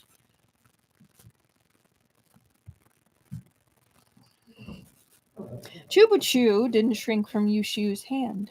He didn't have the strength. His head felt heavy with fatigue, but he forced himself to keep his eyes open. Once his coughing subsided, he again began to speak. There's something I've always wondered about you. No matter how I thought, I couldn't make sense of it. Yushu smiled faintly again. Did you wonder why I became the advisor of the Prince of Jin and gained his favor and respect? Though I lack the immense authority of you and Deputy Chief Fang, my future is bright and boundless. I'm from a prestigious sect. Even if I left the court tomorrow and chose to roam the Jianghu, I could still make a name for myself. Why then did I keep choosing to pit myself against the two of you? That's right. Chubachu furrowed his brow. Unless, of course, you bear a grudge against the Prince of Jin. Perhaps you deliberately remain at his side in the guise of his strategist in order to sabotage the Su dynasty from within and drag your patron down with you? Yushu shook his head. I do not, and have never had a grudge against the Prince of Jin. Then why does the Prince of Jin scheme for his own ambition? Did he secretly create the 13 floors of Yunhai and command you to recruit talent so he might overthrow the Crown Prince and usurp the throne? His questions were dangerously blunt, as if Chu was completely unafraid of suggesting something so taboo. Yushiu was momentarily stunned. He burst out laughing. You really... Oh, I've always been reluctant to kill you. If you hadn't repeatedly gotten in my way, you'd never have ended up in your current predicament. That's giving Moriarty vibes right there. Like, not gonna lie, like the Sherlock Moriarty vibes. Like, with the pool scene. That right there is giving pool scene vibes. For those of you that know BBC Sherlock. Chubuchu merely closed his eyes and continued. The 13 floors of Yunhai are led by 13 directors, each operating independently. Feng Xiaolian ranks last at 13. Duan Hu was 12th. Yu Hang was 11th. Given your abilities, you must be far higher up. Could you be the first director, the Yi Xiansheng they spoke of? Yu Xiu shook his head. I'm not. At Chupuchu's doubtful expression, he smiled. I know you don't believe me, but that's the truth. He'd remained relaxed and carefree the entire time. As far as Yu Xiu was concerned, he had everything within his grasp. Any tricks Chupuchu might try didn't concern him. As long as Feng Xiao was taken care of, Chupuchu could be as brilliant as the greatest strategist, Shu Gua Liang, and there would still be nothing he could do. Yet in the next moment, his smile froze on his lips. Yu Xiu rose to his feet and paced around the room. Finally, in a dark corner behind a cabinet, he found the incense burner. The moment he sniffed it, the color drained from his face. He flung the burner to the ground and grabbed some bedding to throw over it. Striding forward, he grabbed Chubuchu by the throat and slammed him to the ground, snarling in Chubuchu's graying face. What did you put in the incense? Chubuchu strained to move his lips. Slowly, he mouthed the words, incense of helplessness. Yushiu's bloodlust surged, a force almost as physical as the hand around Chubuchu's throat, Kinky, ready to ferry him straight to the underworld. Blood trickled slowly from the corner of Chubuchu's mouth.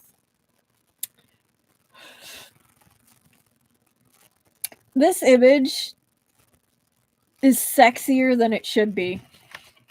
Like, that is an image that says, choke me harder, daddy. Like, I know it's not supposed to, but the defiant look in his eyes right now. Like, am I wrong?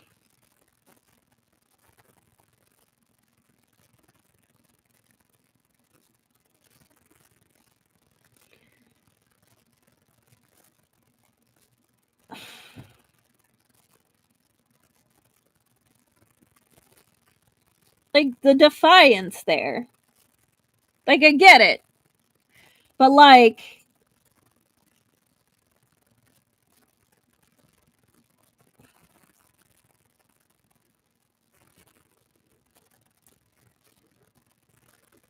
Maybe it's the smirk.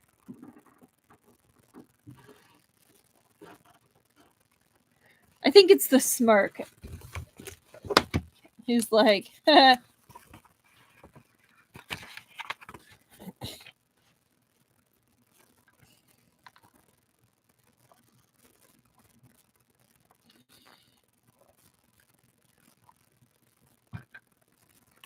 right. Right?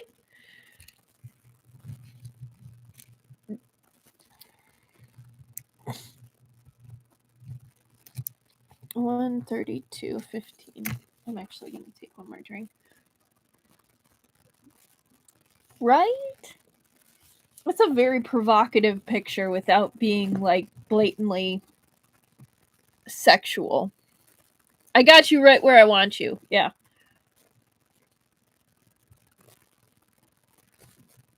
All right.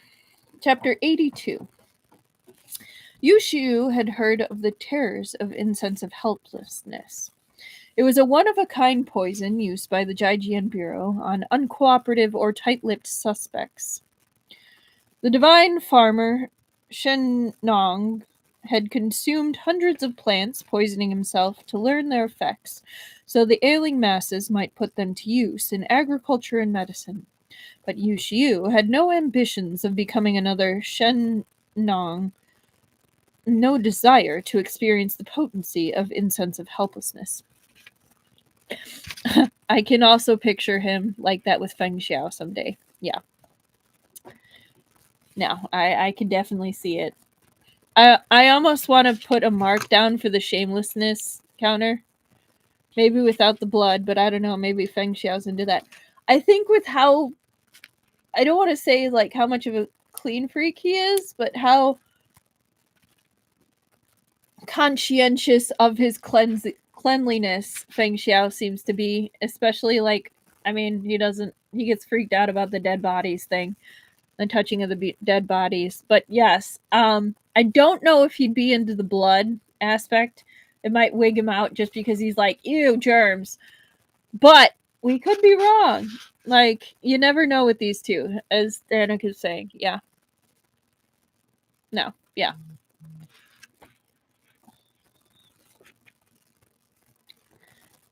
His fury appeared even more savage on Appa Kagan's borrowed features. Yushu ground his teeth. He was ready to strangle Chubuchu to death on the spot, but one final sliver of reason stopped him. Where's the antidote? There was no antidote for the incense of helplessness, but Chubuchu wasn't about to tell Yushu that. Blood foamed at the corner of his mouth as he coughed. His answer came out as a mumble. That's pointless, even if you hold your breath. The moment you entered, it seeped through your skin. Now it's circulating to your entire body through your meridians. The more you try to suppress it with your internal energy, the worse it gets. He coughed harder. Yushiu pressed Chubuchu to the ground and leaned in so they were nose to nose. The lower his voice dropped, the stronger his bloodlust blazed in his eyes. What about you? You've been poisoned by the incense too. Do you plan to die with me? Chubuchu smiled. Your life is a valuable one. Dying alongside you is worth the price. Unable to breathe with Yushu's hand around his throat, Chubuchu raised his head to gasp for air.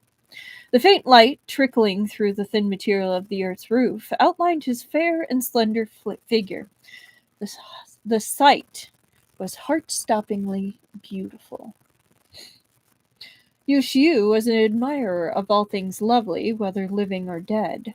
In any other circumstances, he'd have tightened his grip on Chubuchu's neck and forced him to raise his head higher to admire the sight a moment longer. All right, that may not be their shamelessness counter, but that was shameless. So that gets a counter. Instead, he let go. Chubuchu coughed violently and curled into a ball, gasping for breath. He He'd also been poisoned. Surely no one could remain so unconcerned about their own life. Yushu watched him coldly for a spell. Ignoring everything else, he sat down and began to regulate his chi and breathing.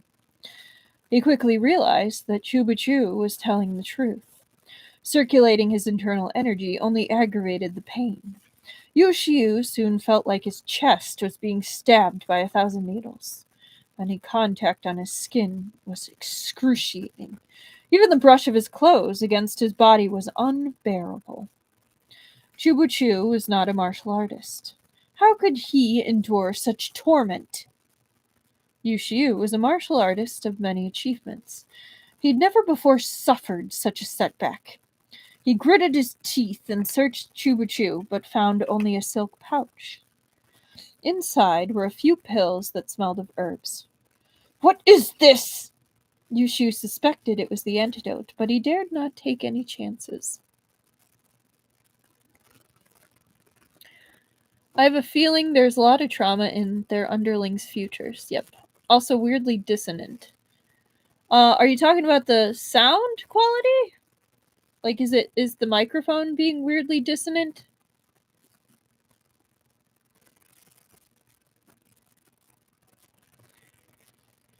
He grabbed 2 pills and shoved them into Chubuchu's mouth, forcing him to swallow. Chubuchu gave a gasping laugh. What's so funny? Yushi was furious. There was no trace of his formal, graceful bearing as he aimed a kick at Chubuchu. "It's medication for my asthma," said Chubuchu. "You thought it was the antidote, but you couldn't be certain, could you?" He coughed. "Doesn't matter what you think. I was the one who hatched this scheme against you. Why would I have the antidote on me?" Seeing that Chubuchu had consumed the pills without ill effects, Yushiu was even more suspicious that they were the antidote. He took 2 pills, but when the pain in his chest remained, he knew that Chubuchu hadn't been lying. "Where is the antidote? Give it to me or I'll kill you." "It's with Feng Xiao." Chubuchu's words came in starts and stops, but he was still smiling. "Didn't you send people to delay him?" "Knowing him, if he dies, he'll destroy the antidote to ensure we both join him in the underworld." Yushu raised his foot to kick Chubuchu again. "Oh, okay. No, the monk. Okay, cool. I was worried it was the microphone. Cool. Okay. No, you're right. It does seem a little weird. Also, I am very blurry. Hello. Thank you. Focus on me. Thank you. Yeah. No. I'm so focused, choking about. Oh, that's pretty. Okay, back to being mad. Yeah. Yushiu raised his foot to kick Chubuchu again, but when he saw the way Chubuchu was gasping for breath, he changed his mind. One more kick might really send Chubuchu to the underworld, and right now Yushiu needed him alive. Yushiu sat back down. Enduring the pain, he closed his eyes and once again began circulating his chi. Yet Chubuchu refused to let either of them rest. "You say you aren't Yi Xiansheng, but you certainly are one of the leaders of the 13 floors of Yunhai. You're not the first, but perhaps you're the second or third." Yu Xiu ignored him, but Chuba Chu didn't need an answer. He continued to theorize. "You were apprentice to the Tiantai sect and played advisor to the Prince of Jin. Your future was undoubtedly bright, yet you joined the 13 floors of Yunhai to sow chaos across the land. When you threw in your lot with the Prince of Jin, you already had another goal. Time and again you've acted against the Su dynasty, and now you're stirring up unrest in the Western Cognate. Surely the 13 floors of Yunhai don't believe they can conquer this land from the shadows with just a handful of people. His asthma struck again. He was under the influence of incense of helplessness, and even those 2 pills could only temporarily relieve his discomfort. Talking was as difficult as ever. "Yu Xiu, Chen Shi, do you remember Lu Hua village? Yu Xiu opened his eyes. Looks like I guessed right, said Chubachu with a smile. Before joining the Tiantai sect, you lived in Lu Hua village. Because you are of foreign blood, the villagers treated you with contempt. Until one day, a noble entourage came and took you away. Looking at Chubachu, Yu Xiu said slowly, Chubachu, has anyone ever told you that opening your mouth at the wrong time will get you killed? You and Feng Xiao are really quite alike, said Chubachu. As you're already old acquaintances, why don't I play the role of witness when you swear your vow of brotherhood? As soon as they bring me Feng Xiao's corpse, you're a dead man. Tread carefully if you want to enjoy these last moments of your life, lest I slip up and strangle you before then. Yushu's words were methodical. He was completely calm. Oh, well, I read that wrong. Now that he was poisoned with the incense, screaming in fury wouldn't change anything. It was smarter to conserve his strength and focus on prying the antidote's whereabouts from Chubachu's mouth. My investigations didn't yield to the noble's name, Chubachu continued. But taking into account the year it took place and what happened to you afterward, it's likely Princess Qianjin, whom whom Emperor Wu of Northern Shou gave away to the Eastern Cognate in marriage. Yushu's gaze upon him was that of a man looking at a corpse, but Chubachu remained unconcerned. When he had something to say, he'd say it and only stop when he was satisfied. That is not necessarily a great trait. Like, thinking about it,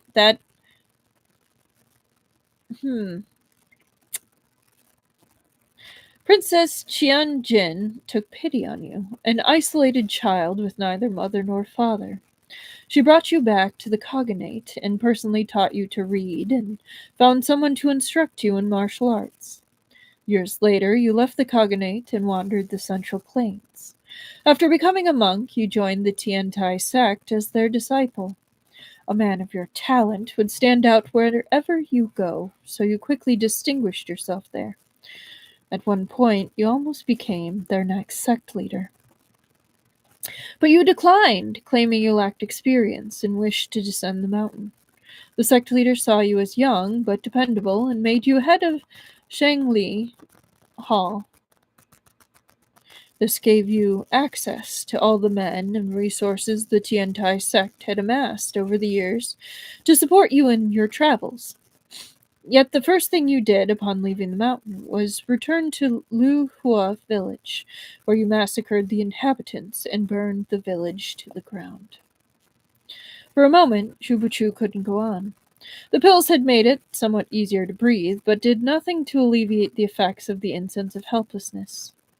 Yu Xiu was a martial artist. In comparison, he was far better off. Chubachu leaned back against a pillar for support, gathering his strength to continue. Remarkable, said Yushu. Your investigations touch on even Lu Hua village. But tell me, I killed everyone in the village. How did you come to know of this? There was a woman at the time who'd newly married into the Shou family from out of the village. She was visiting her parents back home at the time of the massacre and escaped death. You didn't know her, but the village and her in-laws had told her of your existence. Ah, said Yushio, a minnow that slipped through the net. But what's the use in digging up all this old history? That's very useful, of course, said Chubachu. For a start, I now know that your plans and the plans of the 13 floors have some connection to Princess Qianjin. Finally, the pieces fall into place. You obstructed us time and again. You attempted to steal the Jade of Heaven Lake. You disguised yourself as the Kaghan to spoil the alliance between Su and the Western Cognate. Yet you made sure Foer's side suffered losses as well. It's because Princess Qianjin loathes the emperor for usurping the nation that once belonged to her Yuan's clan. I was about to say sect. It's not a sect, it's a clan.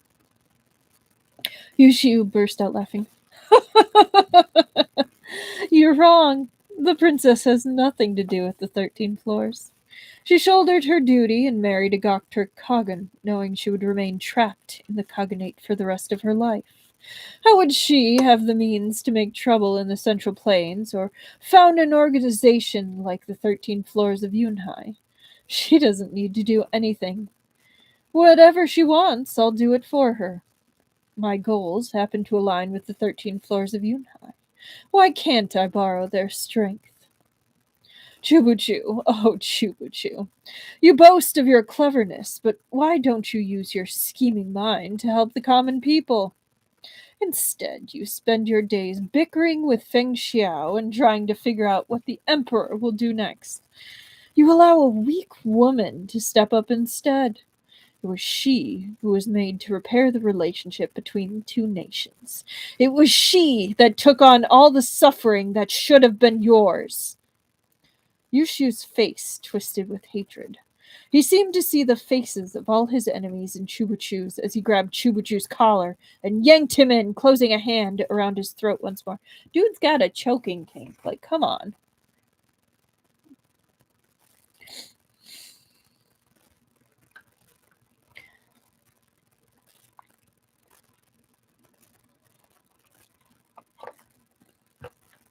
Chubuchu had thought to probe him further for more secrets about the 13 floors of Yunhai and the mastermind behind them. He hadn't imagined he'd stumble upon Yushu's greatest and most deeply buried secret in the process. The handsome monk wearing Appa Kagan's face was a man deeply in love. Called it! The one he loved was Princess Qianjin of the previous dynasty.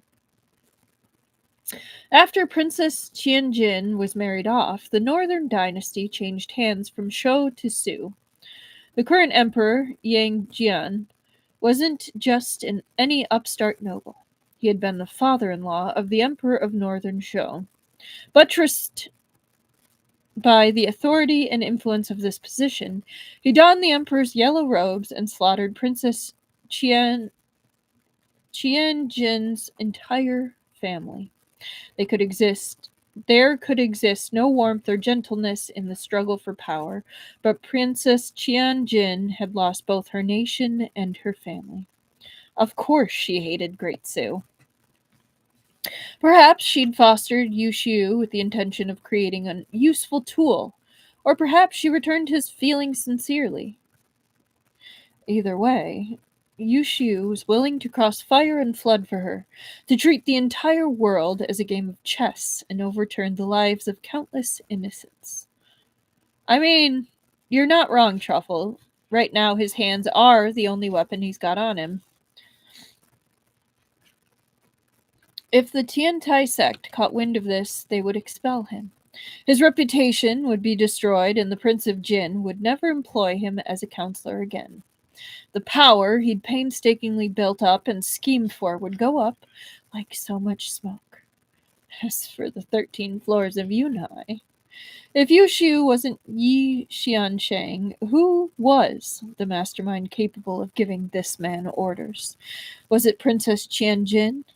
Or was there someone else? All this flashed through Chubuchu's mind as his thoughts grew increasingly hazy. Yushu's cold laugh rang in his ear. Let me guess. There's no antidote for incense of helplessness. Or if there is, neither of you have it with you. You've been trying to stall me until Feng Xiao can come along to your rescue. Isn't that right? Chubuchu closed his eyes. Yushu was a brilliant man. Keeping him occupied this long was an achievement. It had always been merely a matter of time until he discovered the truth. His hand tightened slowly around Chubuchu's neck.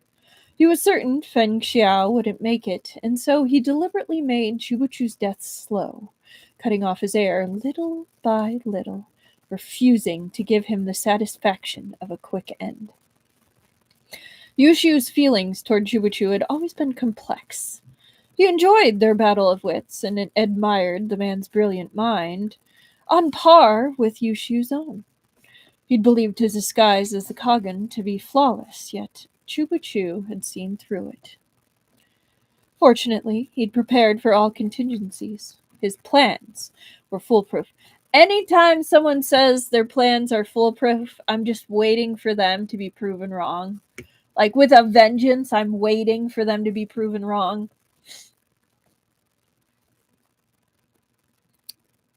I'd really prefer not to kill you, but unfortunately, I can't allow you to live. Yushu ignored the pain of the poison and channeled chi to his palm, ready to snap Chubachu's neck. The sound of clashing weapons and angry shouts rose outside. Yushu gave a muffled groan, ugh, and his grip suddenly slackened. All right, we've got one more chapter left for tonight.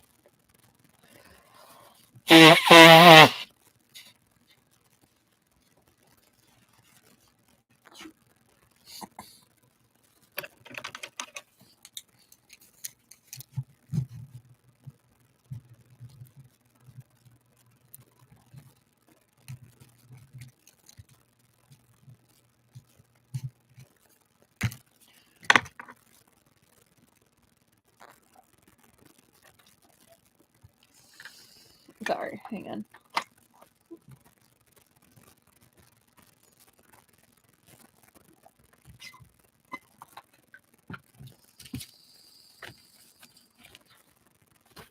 Okay. Chapter 83. 1 hour earlier, Feng Xiao, Qiao Xian, and Jin Lian had fought their assailants 3 against many. 12 figures in black were led by 1 figure in blue. All were top-tier martial artists, the leader in blue likely the strongest of the lot. For sure, that and the whole giving someone a slow death thing just gives them time to be saved. There are many fools in the world, and some of them may end up on opposite sides. Yes. This wasn't the toughest or trickiest battle of Feng Xiao's life. When he'd first left the mountains, he'd once dueled 3 of the top demonic experts on one of the summits of the Snow Mountains. That day, he'd proved himself their equal. He'd fought with his zither on the banks of the Wei River, thwarting his fellow practitioners' many attempts to kill him. His current opponents weren't the most troublesome he'd faced, but they clearly wanted to stop him from getting to Chubachu. The longer the battle dragged on, the more danger Chubachu would be in. Xiao Xian understood this as well. She spared no effort trying to break out from the ring of their opponents, but her wounds had yet to heal. She lacked the strength to push through. Less than a dozen exchanges, and she was gasping for breath.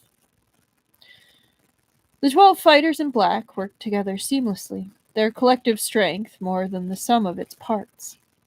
Jin Lian and Qiao Xian were surrounded on all sides while their enemies took turns meeting their attacks. They were soon exhausted. They had no energy to spare to help Feng Xiao. Reminds me of my favorite Sam Vimes quote, "Always hope you go up against a bad man. The good will never give you a chance." Interesting quote. With a toss of his sleeve, Feng Xiao shook off his opponent's weapons with another burst of internal energy, even as more glinting chains swept in towards him from all directions. Wonder if it's like piano wire, tripwire? Feng Xiao didn't retreat. He leaned aside to evade the strike, then leapt atop one of the thin chains and sprang into the air. So it says chains. So I guess maybe not quite wire.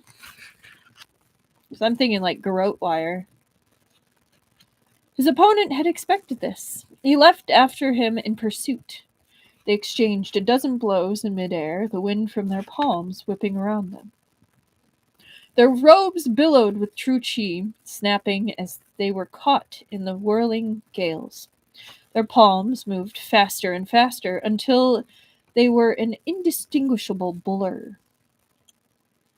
Feng Xiao's opponent had known his target was no ordinary martial artist. but he'd been confident in his abilities. Even if there was a gap, he'd been sure it was a small one. Besides, Yu Xiu had told him Feng Xiao was injured. How could he lose? Only when they'd began to fight did he realize he'd underestimated Feng Xiao. The man's skills were unfathomable. Even parrying Feng Xiao's basic palm strikes had pushed him to his limit. Finding his opponent much more difficult than expected, his confidence was sapped. In his panic, he lost the upper hand. The man in blue took in Feng Xiao's dark clothes, his handsome face, and elegant movements. Feng Xiao's expression was carefree, as if he wasn't engaged in a life or death battle, but rather a casual spar. He gave no sign of being wounded.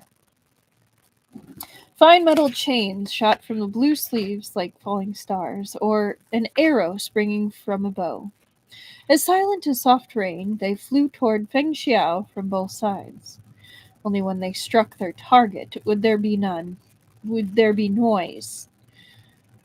In all his years wandering Jianghu, from the northern nations to the central plains, this move had never failed the man in blue. The chains were fine and flexible. 2 hands weren't enough to count the number of people who had lost their lives to them.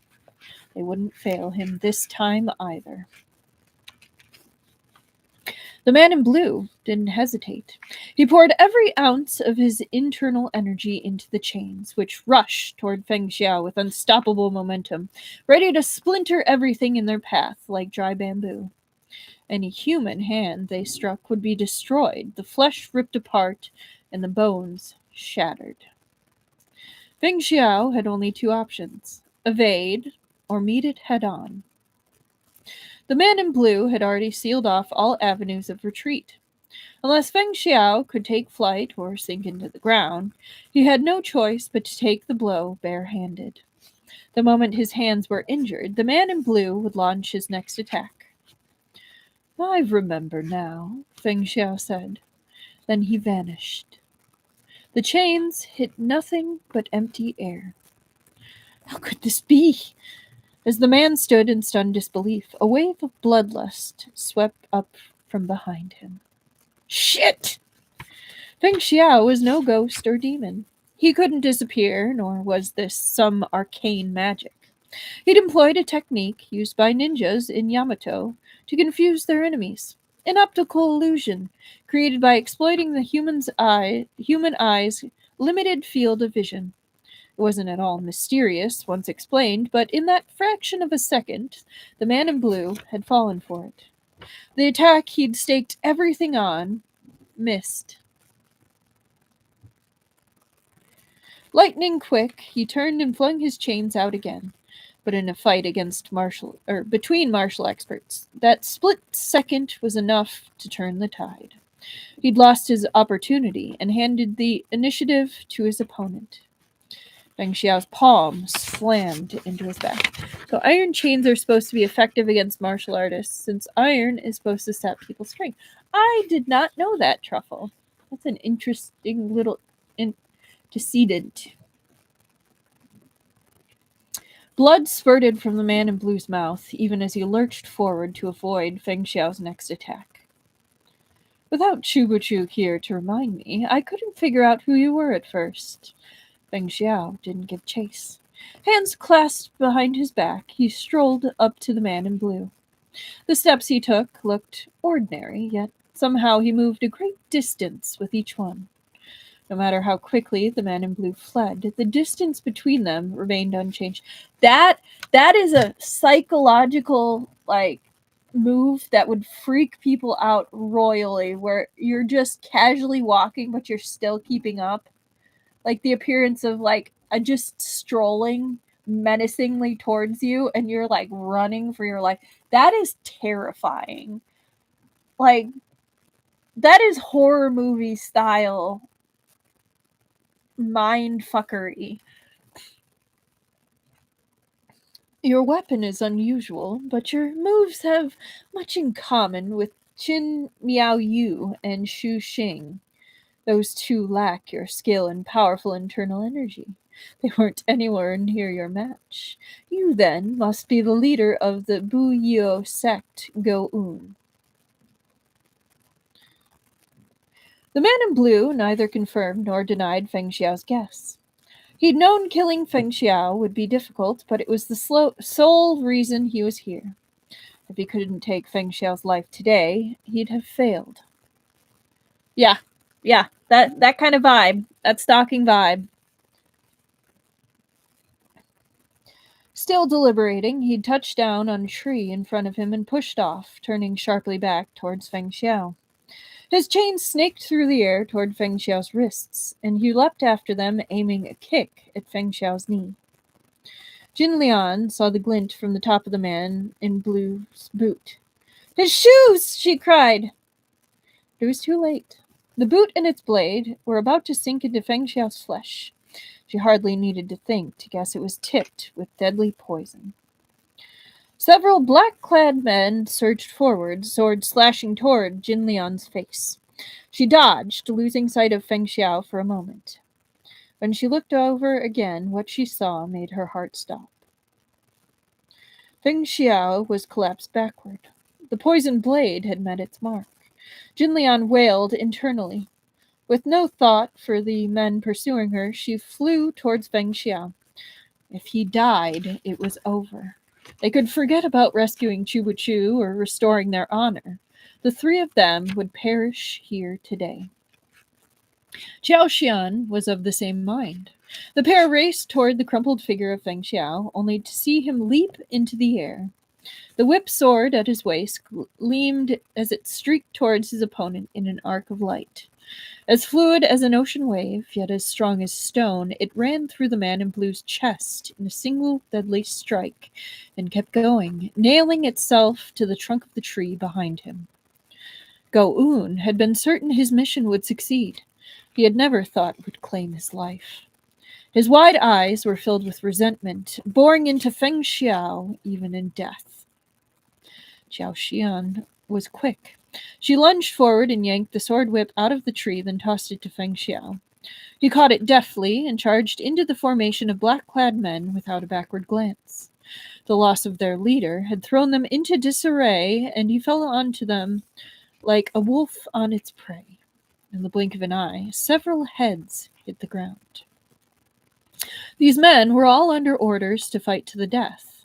Even if it was a losing battle, there was no option of retreat. But of course, some still valued their lives. Those who tried to flee during the chaos met swift ends at the hands of Jin Lian and Xiao Xian. "Leave a few alive. Hold their jaws open," cried Feng Xiao. He strode through the enemy formation, completely at ease, as if no one stood in his path. His words were timely, and Xiao Xian was swift. She grabbed two of the men's lower jaws, preventing them from biting down on the poisonous pill in their mouths. "Leave this to us! Go save the Lord Chief," she urged. She'd also realized by now that anyone who gave orders to the leader of Buyeo sect must be someone of immense power. Chu was in terrible danger. "You're not afraid I'll push your Lord Chief around," Feng Xiao chuckled. "You should be doing all you can to rescue him first. How could I take that from you?" Xiao Xian ground her teeth, wishing she could grind Feng Xiao's head too. "I beg of Deputy Chief Feng, please save our Lord Chief. I'll serve you every day if that's what it takes to repay you." "Unnecessary," said Feng Xiao. "I have no interest in seeing that churlish face of yours every day. Just think, right now, your Lord Chief is almost certainly enduring all manner of torture. Maybe he's even half dead.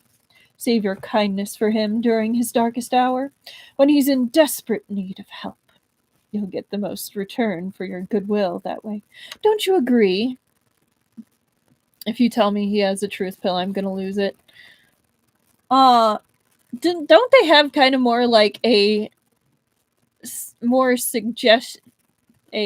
open to suggestion pill, which is not exactly a truth pill, but kind of loosen inhibitions. I think in a different book, I swear there was something that they gave. Anyway, they gave Chubachu, but Xiaoxian was ready to burst into flames from rage. "You're nothing but a conniving little weasel," she thought. "This man wouldn't lift a finger unless there was something in it for him. The Jijian and Shuyu Bureau were at odds, so why had she placed her hopes in Feng Xiao? She should have begged the Lord Chief to let Zhang Sun Bod He come along as after." She wasted no more time on pointless words, but quashed her fury and dashed toward the yurt, where Chubuchu was detained. But within a scant few steps, she felt a pressure in her chest as the flow of her internal energy was blocked by her injury. She crashed to the ground, blood trickling from her mouth, and could move no more. Feng Xiao smiled. "I see I have to do everything around here. Chubuchu, oh Chubuchu, you owe me another gargantuan favor. However will you repay me this time?" "Repay you my ass!" Xiaoxian snarled in silence. Feng Xiao gave a good-natured laugh, then leapt out from the middle of those fallen black-clad men and arrowed toward the royal yurt. Within a few nimble bounds, his figure dwindled into the distance. Struggling upright, Xiaoxian watched as two silhouettes burst from the yurt and soared into the blue sky. One was Feng Xiao, and the other... "Kagan!" Jinlian cried. Everyone stared as in broad daylight the elderly Appa Kagan met Feng Xiao with Qinggong so quick and light he could have plucked the very moon from the sky. And that is the end of part 1 of book 3 of Peerless. Did I ever actually say that this was Peerless? I don't think I ever actually said that it was Peerless. I mean, hopefully you know which one it was. Oh well. But yeah, that actually was a pretty good spot to like pause until Thursday. So I'm pretty happy with it. What a good start. We had conspiracies, poisoning, stabbing, choking. Quite a lot happened today. But yeah, I'm excited to read more Thursday. And I can't wait to see the shenanigans that I'm sure are going to appear. But yeah, I hope everyone has a lovely rest of your evening. I know we're kind of ending a little early today, but I'm kind of okay with that. I've been yawning a lot, so I'm a little tired. But have a great 2 days.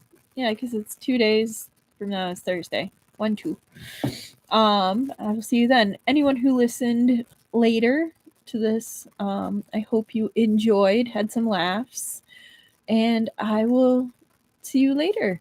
Hopefully. I don't know what I'm doing. All right. Good night, everybody. Have a good evening, and see you next time.